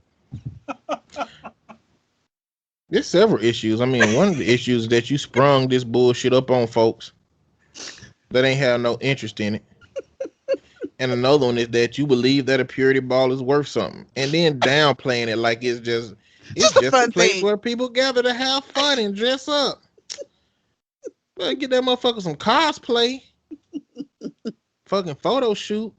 But the purity, like the concept of purity shit is like stupid to me. And the fact that they only have the girl, like it's so fucked up if they only have one for the girls. Maybe they have one for girls and boys separate. But if they only have one for the girls, it's really just about more erasure of girls transitioning to women's sexuality. But I feel like the worst part of this is for 10 to 14-year-old girls. This shit is like Napster. Now, I don't know if you know about this, but, you know, when Napster first came out, Napster was like where you download music, you know, and not a lot of people knew it was word of mouth shit. You know, clearly people wanted free music, so Napster sounded appealing. Yeah. But it didn't take off until the RIAA brought real attention to it by filing a lawsuit against this group for giving out free music. Now, as soon as that happened, the burst of how many people downloaded Napster was ridiculous. You know what I'm saying? And so it's like these 10 to 14-year-olds may be learning about sex, but mostly they just think that men and women just rub bodies together. You know what I'm saying? Like, unless you got those parents that's open and been communicating about sexuality, like 10-year-olds just mostly think men and women rub bodies together and kids. They don't know like sexual shit for real unless they've been abused. That's a fucked up situation or case. Either way, the fact that you're exposing them to this thing that they didn't know nothing about, it I think arouses natural curiosity.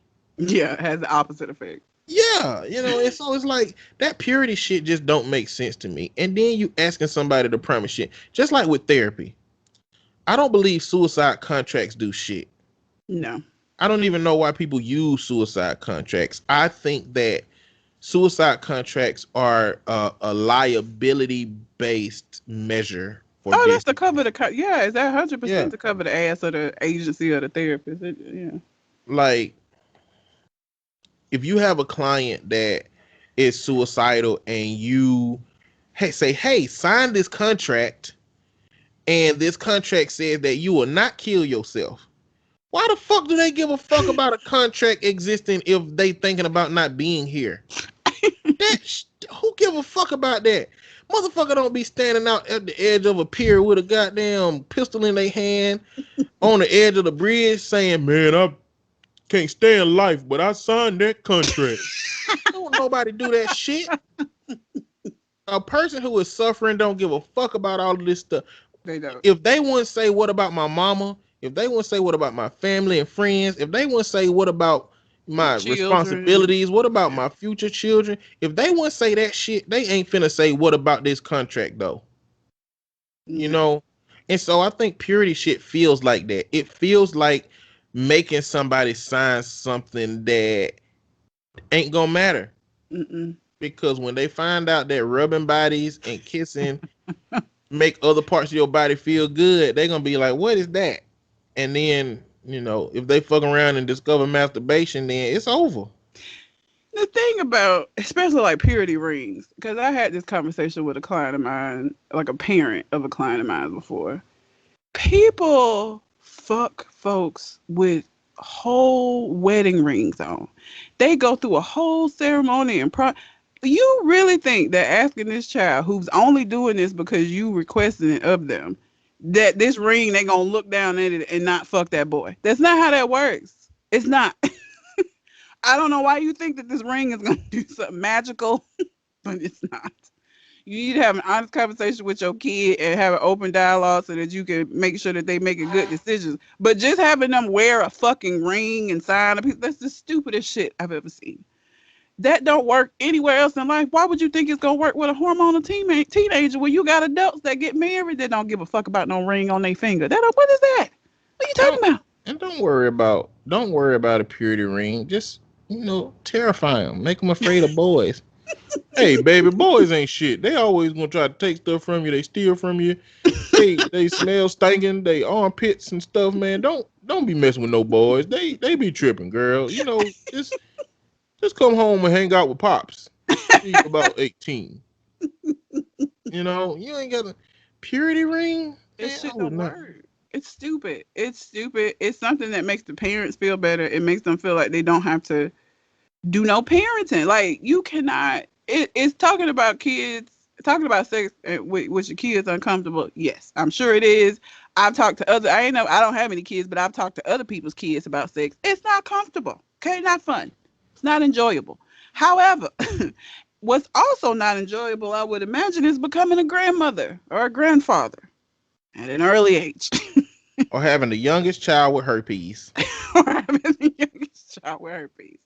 You need to get past that uncomfortableness and just fucking do what you need to do, because being a parent is not about comfortability. Like, it's a lot of shit. The kids shit and throw up on you from the time they get here. You really think that it's gonna get any easier? Like, no, it's not comfortable. It's not going to be. But if you really care about what's best for your child and not what's best for you or what's easier for you, then you need to have these conversations. That purity ring shit. I wish my husband would come and be like, our daughter's going to a purity ball. No, the fuck she's not. You've lost your mind. Mm-mm. So I saw a TikTok. That was like, the TikTok had this kid that, kids be playing pranks that's gonna get them child abused, goddamn. Yep. Maybe murdered, but definitely child abused. Like, there be these TikToks that be like, one of them said, show me your parents are strict without tell me that your parents are strict without telling me that your parents are strict. And this girl slammed the door in her house, and the mama came and opened the door and said, whose house you slamming doors in? It was a Latino family. And she was like, I didn't mean. She just reverted into this really submissive role. And I'm like, is that how fucked up her house is? Yeah. Like, is that how fucked up the situation is? That was bad. But there was a video of a kid that went to his mama and said, hey, mom, I finally got laid. And she was like, good job. Did you wrap it up? And she said, yes, ma'am, I did. I wrapped it up. I was protective, and he do this little dance, and she just laughed. But the prank was that when he walked out of the room, he grabbed his butt and started walking out real slow. And then she looked, and she was like, wait a minute, what the? And she got up and started, and that was a TikTok ended. It was like, that was the prank, and I was like, but from that, I was like, I'd like to cultivate the kind of relationship with my children upon which they will walk up to me and be comfortable enough telling me that they did something like that. And not only that, but they were the responsible that I would have taught them to be with doing that thing. Yeah. And I would encourage the responsibility, but I would try to dissuade them from making sexual activity a common practice in their life. You know what I'm saying? Like, it's like, I'm glad you got laid. As a kid, I really don't expect you to have that much sex, but also you should limit your sex too. Like, don't be out here fucking people daily. You know what I'm saying? In that regard. But I guess if you do, continue to wrap it up. My dog is laying on my futon behind me, and he's asleep. But when I tell you that he probably has the worst gas, because his stomach, you know how your stomach starts bubbling and making all the noises? Mm-hmm. It's so loud. Like, the bubbling is loud? The bubbling is loud. No, the bubbling is loud. I'm not over this, so I don't know if he actually passed the gas, but his stomach is making lots of noises. Oh. Okay. He's sleep as fuck. He has no idea. Jeez. It's so loud. It's wild. But yeah, you have conversations with your kids. Do not be relying on no purity shit. That shit is not realistic. It's just not. I'm sorry. I know it's uncomfortable for you, but you just got to face that shit. Because you're going to be thinking that your child out here being pure, you're going to be a grandparent. Listen, there's a transition with boys in which, um, I guess a big transition between cooties and what boys become with girls. Oh yeah.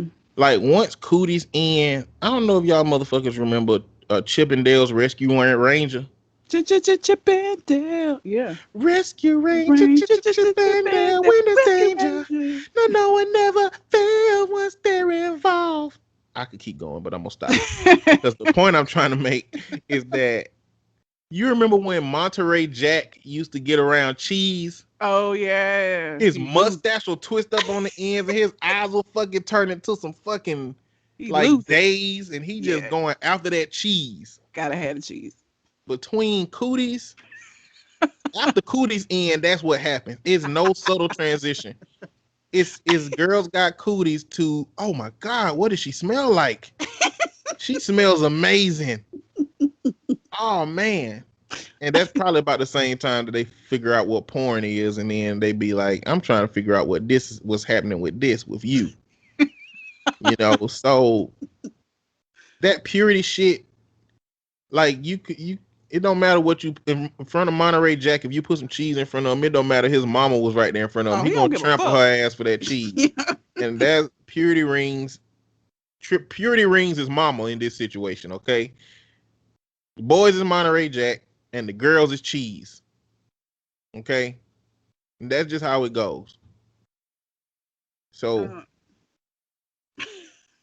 So yes, it don't work. It's bullshit. Leave it alone. If your lessons alone, if you're not confident in your lessons alone to be what helps your children grow and be responsible, then you done fucked up. You ain't did your job well enough. So that's all I got to say about that. I was trying to see. I'm curious to know if anybody, I was trying to see if anybody asked her if they also have one for boys, or because everybody in the comments is just basically like, this is fucking weird. Why would they want to do that? Like, don't let her go. Because apparently at these purity balls, they get presented with a rose and told that their period is like these petals on this flower. On a dying flower? It's live when they give it to them. What does that mean? That's why, that historically, that's why I've had a problem with flowers, because it's just dying. You know what I'm saying? It's like you cut his life off for somebody else, But I've come to recognize the beauty in the existence of them for the moment. And so I don't feel the same way I used to feel, but the fact that you are talking about somebody's purity and equating it to a rose petals that's gonna fall off, that's problematic symbolism. Present them motherfuckers with a Rubik's Cube or something that'll last forever if you take care of it. No damn rose. Maybe it's a fake rose. Maybe it's not a real rose. I don't know. That's even worse. That's even worse. Your purity ain't even worth real flour. This is plastic. You know what I'm saying? You're worth this plastic rose. Oh, geez. Who? I don't know. The Jonas Brothers did that shit at some point. And you see how the fuck that worked out. Yeah, I know. They was the Jonas Brothers, man. Ain't no way they weren't fucking. No. As soon as they could. Yep. As soon as it made sense. Yeah, I remember they were probably when they came out with that shit. Especially Nick Jonas. Yep. He seemed like the rebel Jonas. Yeah, I don't know enough about when they them. Broke up, he started making all this sexual music. Yeah, I'm sure that it was like, Nick, we know you fucking, but this ain't for y'all. This is for the fans. We need the people that follow you to believe this, because we need to book y'all at Joel Osteen's church. All right? You can get $3 million a piece from this nigga. And the only way you can get it is you got to make them believe that your values, Venn diagram, overlaps with their values. And the way we're going to do that is we're not going to make you go to church. We're just going to do something that makes you the least involved you can possibly be, but make those people feel like you're very much in tune with them, which is just wear this fucking ring, okay? Okay, Nick? You don't even got to stop fucking. We'll just hide that from the world and deny it if it ever come out, but we need you to do this. That's how I feel that shit had to go for celebrities. That shit was dumb, and it did not last, as I knew that it wouldn't. I just love to go to a purity ball and for that shit to go wrong.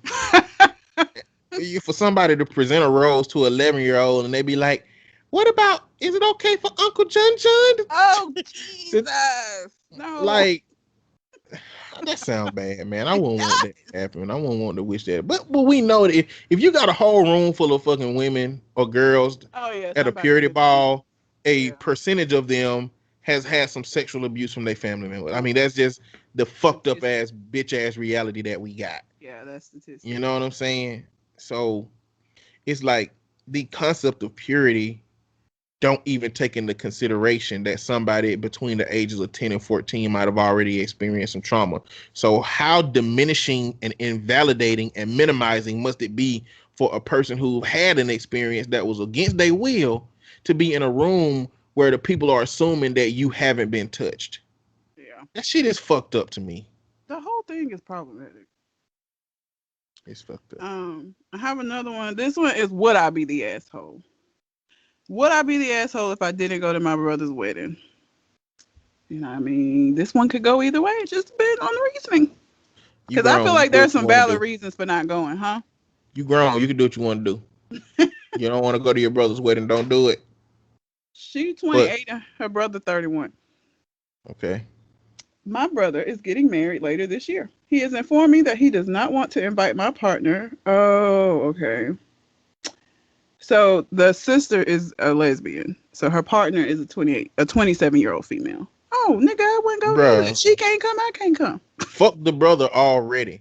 Fuck him. Don't go to that. Well, why would you even want to, like, am I not? Okay, go, keep going. Go ahead. Okay, he has informed me that he does not want to invite my partner, a 27-year-old female, because his fiance's parents are very no nonsense, as he put it. You say tomato, I say intolerant. He says that he does not want to offend them and make a problem out of nothing. Is it worth nothing that I've been with my partner for 6 years and she visits at just about every major holiday? My niece and nephews, my sister's children, love her, and she was there for our family when my dad died. Neither my brother nor his fiance have had an issue with her or our relationship until now, or at least they didn't appear to. I told him that I was really hurt by this. He said, please just help me out this one time. I told him that I had to think about whether or not I would be in attendance without her, to which he exclaims, you would actually not come? And the truth is, I don't know. Would I be the asshole if I didn't go? And there's an edit, but I'll read the edit in a minute. So it sounds like they have a good sibling relationship, and it sounds like, you know, they would do something. They would do things for each other if it was important to the other person. Because the fact that she's considering going without her partner is a representation of how much she values that relationship. My problem with that is this could cause considerable issues within her own relationship, and I don't think that it's fair of you to ask her to potentially damage her relationship for your shit. Your intervention made it sound like I was supporting the bullshit. You know that. You ain't done it in a long time. You know you used to do that shit all the time. I make the first part of my point that kind of like set the framework up, and then you intervene, and now my point, because I didn't get to finish it, make me sound like a dickhole. No, it's not. Go ahead and finish your point. My point was your point, basically, but since I didn't get to say it, it make it sound like you're disputing what I was saying. I wasn't, though. I know, but somebody who new listening might think that I fuck with the whole concept of her not going to the wedding. You do that. My bad. It's okay, Red. It's okay. But I was just gonna say that, you know, pretty much along the same lines of what you said. Well, I don't really know what I was gonna say because I was freestyling, so it's just by default now your shit sound the best because you said some good shit. So like your shit, my first shit and your shit. That's what I was gonna say. But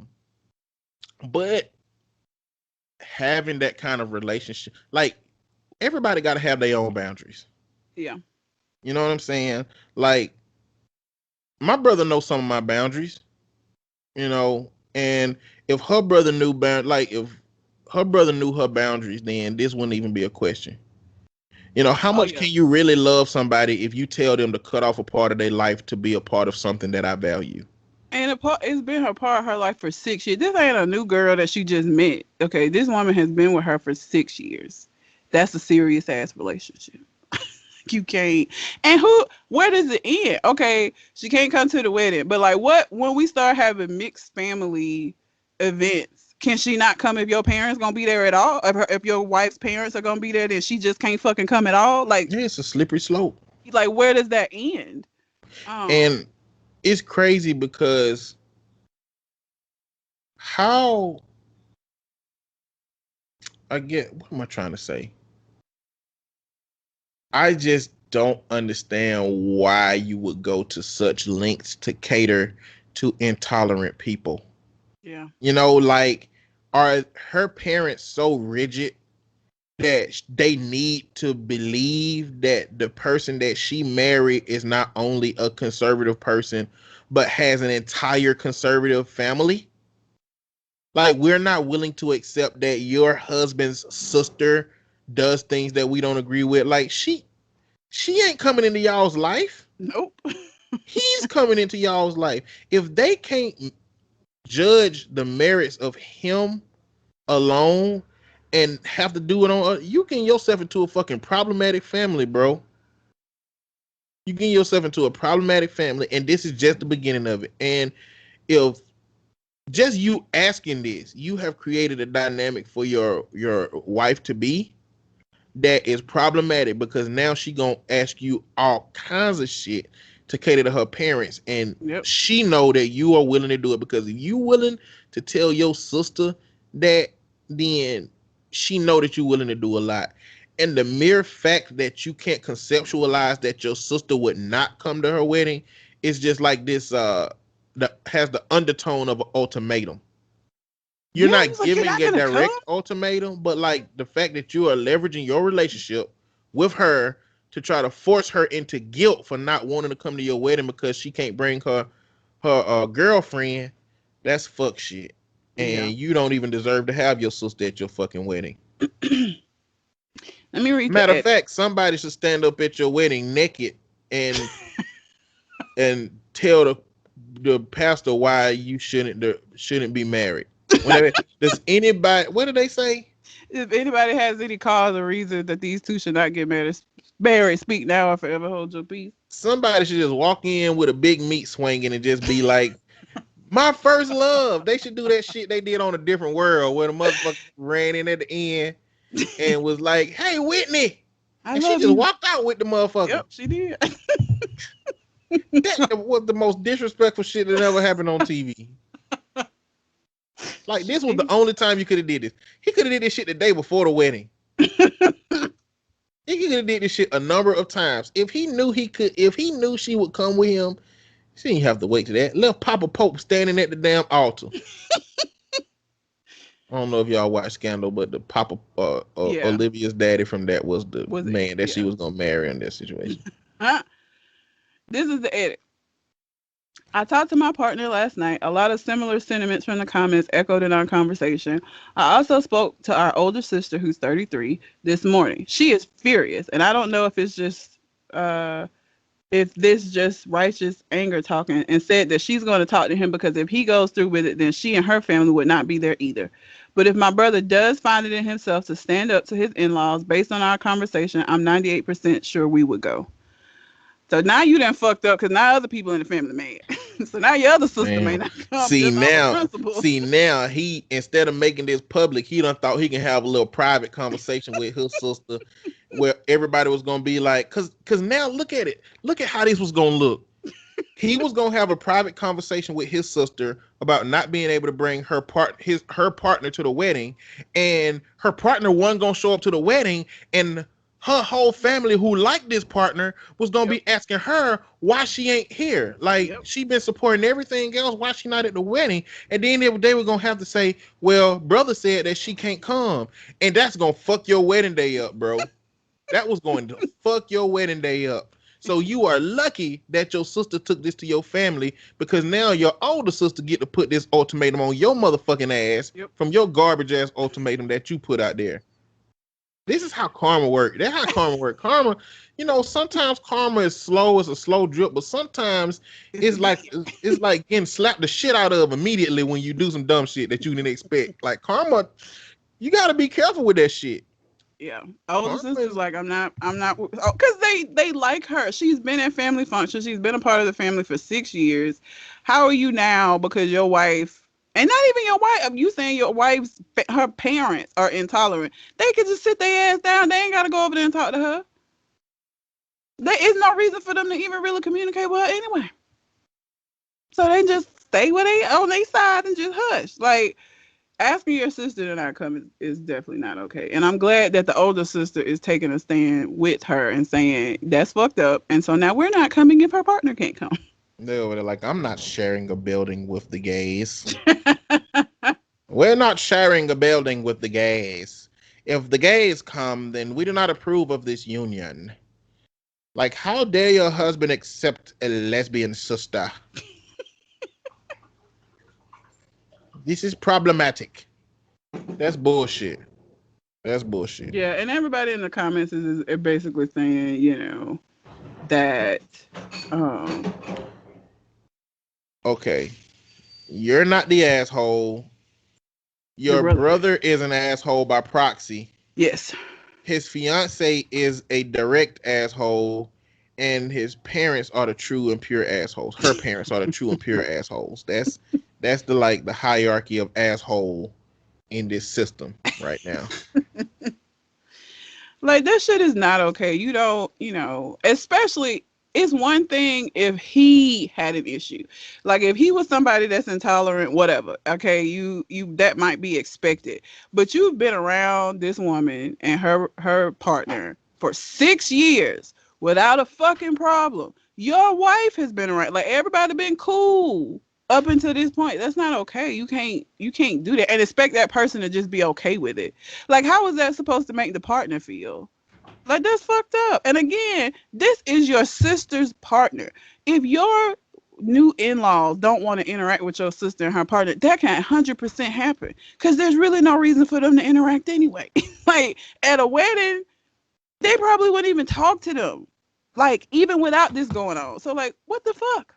That's just an unnecessary situation that now you didn't put yourself in, because now your sister's mad at you. And listen, women are petty. We petty as fuck. Okay, if your brother was upset with y'all, you could probably work that shit out with him. But your sister, we petty. We're petty. It's a different thing when you get us upset. And I say that as being the only sister that my brothers have. They fucking know. Them niggas would not even, this wouldn't even been a conversation that any of my brothers would have had with me. Maybe the middle brother, because he dumb. He might have. But I feel like my oldest brother would fucking know better. He just wouldn't invite me to the wedding, because he knows. Why would they have this conversation with you? Why would they or wouldn't they? Why would they? Would? Mm-hmm. I'm saying if they didn't like my partner. If they didn't like the guy I was with. But they ain't doing this because they don't like him. They doing it because the sexuality is of that they don't approve of morally. Well, so maybe, I don't know. You're not coming out, are you? No, I'm not fucking coming out. I'm just making sure I'm covering the bases. I mean, No, I'm not. People come out in very subtle ways. This would not. If I was gay, I'd just be like, I'm gay. Like, girl. Are you sure? I think so. Especially at this age, I feel like younger me maybe have been, but like at 37, the fuck, like who? Okay, what y'all gonna do? Like, why would it matter at this point? Like, I take care of all of my shit myself, so like anybody that ain't with it could just get the fuck on. At this point, like, it don't matter. Younger me, probably not. Younger me would have had a problem with it for sure, but not me. Not not me today. No, I'm not coming out. I'm just saying if there was some reasoning that my brothers had for not liking the guy that I was with, that wasn't like him as a person, but like let's say if I was with a white man, which would never happen, but let's say because he was white. And if it would never happen, why can't you just say if you were with a woman? Okay, if I was with a woman and they didn't want me to, my brothers, if I was gay, would know to not bring this kind of shit to me. Like, they wouldn't have come to me and said, hey, Jen, you invited, but like, if your girl could not come with you, that would be great. Like, they wouldn't do that because they know me. I was just making sure you weren't beyond being gay in a hypothetical situation. No, I'm not beyond being gay in a hypothetical situation. That's good to know. Shit, half of my family, because I don't never bring nobody home and haven't been dating outwardly, probably think I'm gay anyway. And they're okay with it, apparently, because they ain't said anything. Maybe I don't know. Because people be okay with stuff that they cannot deal with. Like, if I brought a girl home, it might be a different story. But I feel like a lot of them think that I'm a lesbian. Because I haven't been married, I had no kids, don't bring nobody home. Like, I really feel like they think I'm just out here living my best gay life. You get home and they be like, so does the word scissor mean anything to you?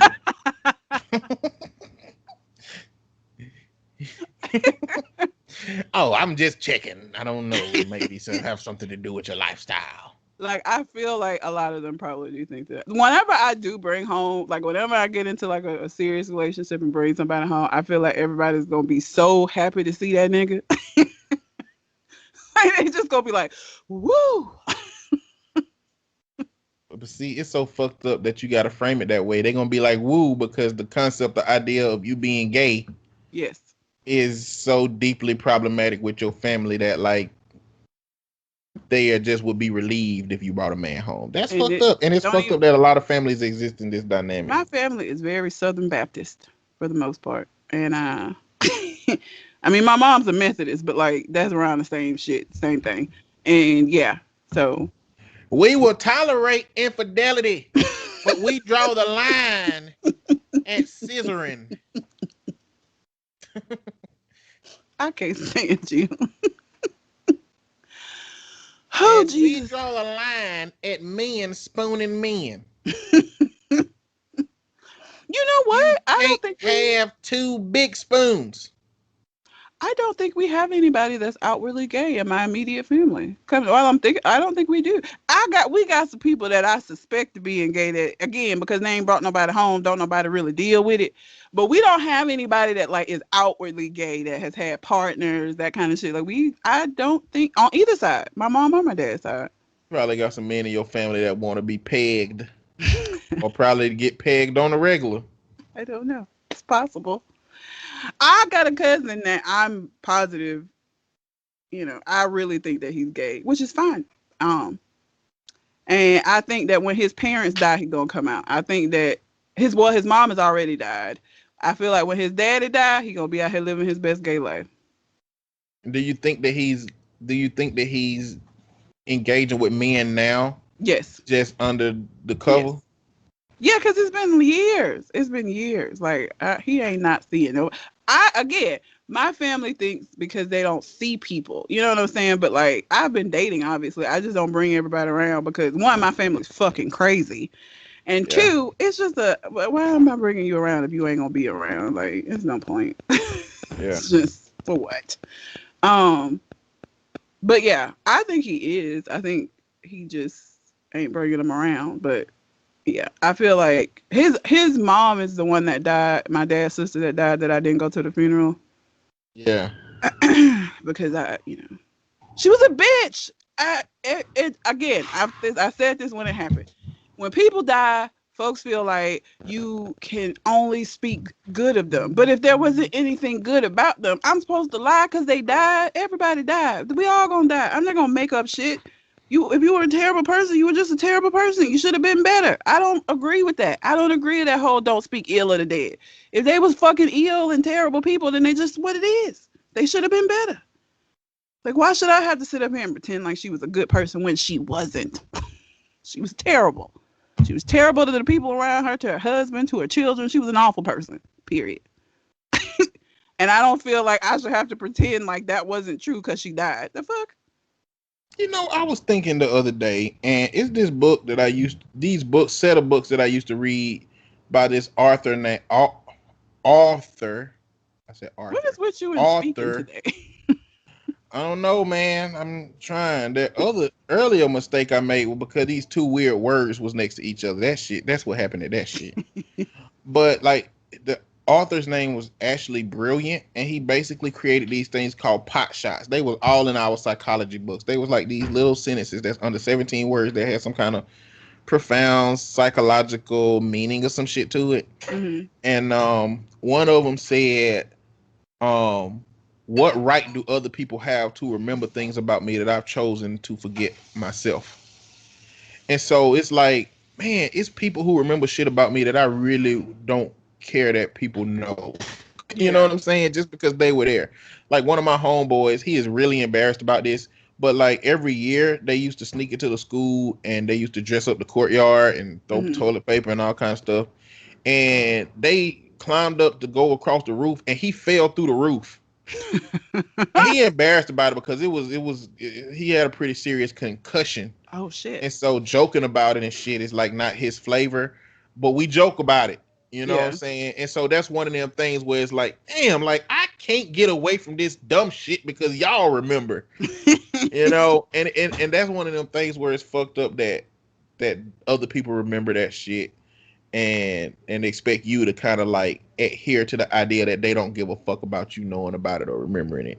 Yeah. It's not your place. I can tell what I want to tell. Exactly. Well, and again, if she had some redeeming qualities, like maybe I would mention those, but I don't fucking know any that she had. And so I just don't feel like I owe it to her because she died. Like simply because she died. Saying this shit about her when she was alive, that's fine. But all because she died all of a sudden, like none of that shit don't matter. I'm like, no. No, she still was who she was. And that's unfortunate. But it is what it is. Sorry. It definitely is what it is. But those are all. If y'all have a question or letter or Reddit post that y'all would like for us to read and respond to, you can send it to our Gmail account, which is conversationconartist@gmail.com. Find us on Facebook, Conversation Con Artist, and send it to us that way. And we have a consistency plan for releasing our episodes, y'all. But the reality is, if we can't get with the program, we just might have to change the fucking frequency of our show because I don't want to. I like doing it weekly. I like releasing it weekly. We've been consistent with that shit for 5 years until I moved. Yeah. But it is what it is, man. Life moves on. It takes its turn. The podcast ain't gonna last forever. At some point, it's gonna go. Yeah. I don't want it to be now, but that's not even a consideration. And I mean, really, we're gonna try our best to release these things like we were before. Yeah, and I mean, realistically, as our life continues to change, like, somebody gets married, somebody have a kid, like that shit changes shit. So yeah, I mean, this isn't what we do full time, If Red, become addicted to crack. Why is it that I always got to be the crackhead? You did this to your damn self, and you know it. Thing. You know how we do. You know how we do. I am not going to become addicted to crack. Y'all don't understand. Old boy to like sneak in some shit sometimes just to see how I respond about crack. Like, I do, because how else can you find out that your friends are on drugs? I feel like you would know if I started doing crack. I feel like my behavior would change. You're too smart. You're too smart for that. You already don't communicate with nobody. You literally can do crack Monday through Thursday as far as your friends are concerned, and nobody will ever fucking check up on you. You'll just be cracked out and back to normal on podcast day. You are too smart to assume that your behavior, like you're smart enough to know that we smart enough to detect your fucking crackhead shit, and you're gonna be a undetectable ass crackhead. That's what you're gonna do. Oh shit! I'm not gonna be on too crack. Much sense. Yeah, but I'm not gonna start using crack. So all of this is moot. You never know. I know you're gonna keep check. If I ever do, you would be the one to find out because you keep check. Okay. I cannot. Okay. That's all I have. All right. Well, you got anything else on your mind? You know. Well, until we come to the next conversation. We out. Holla.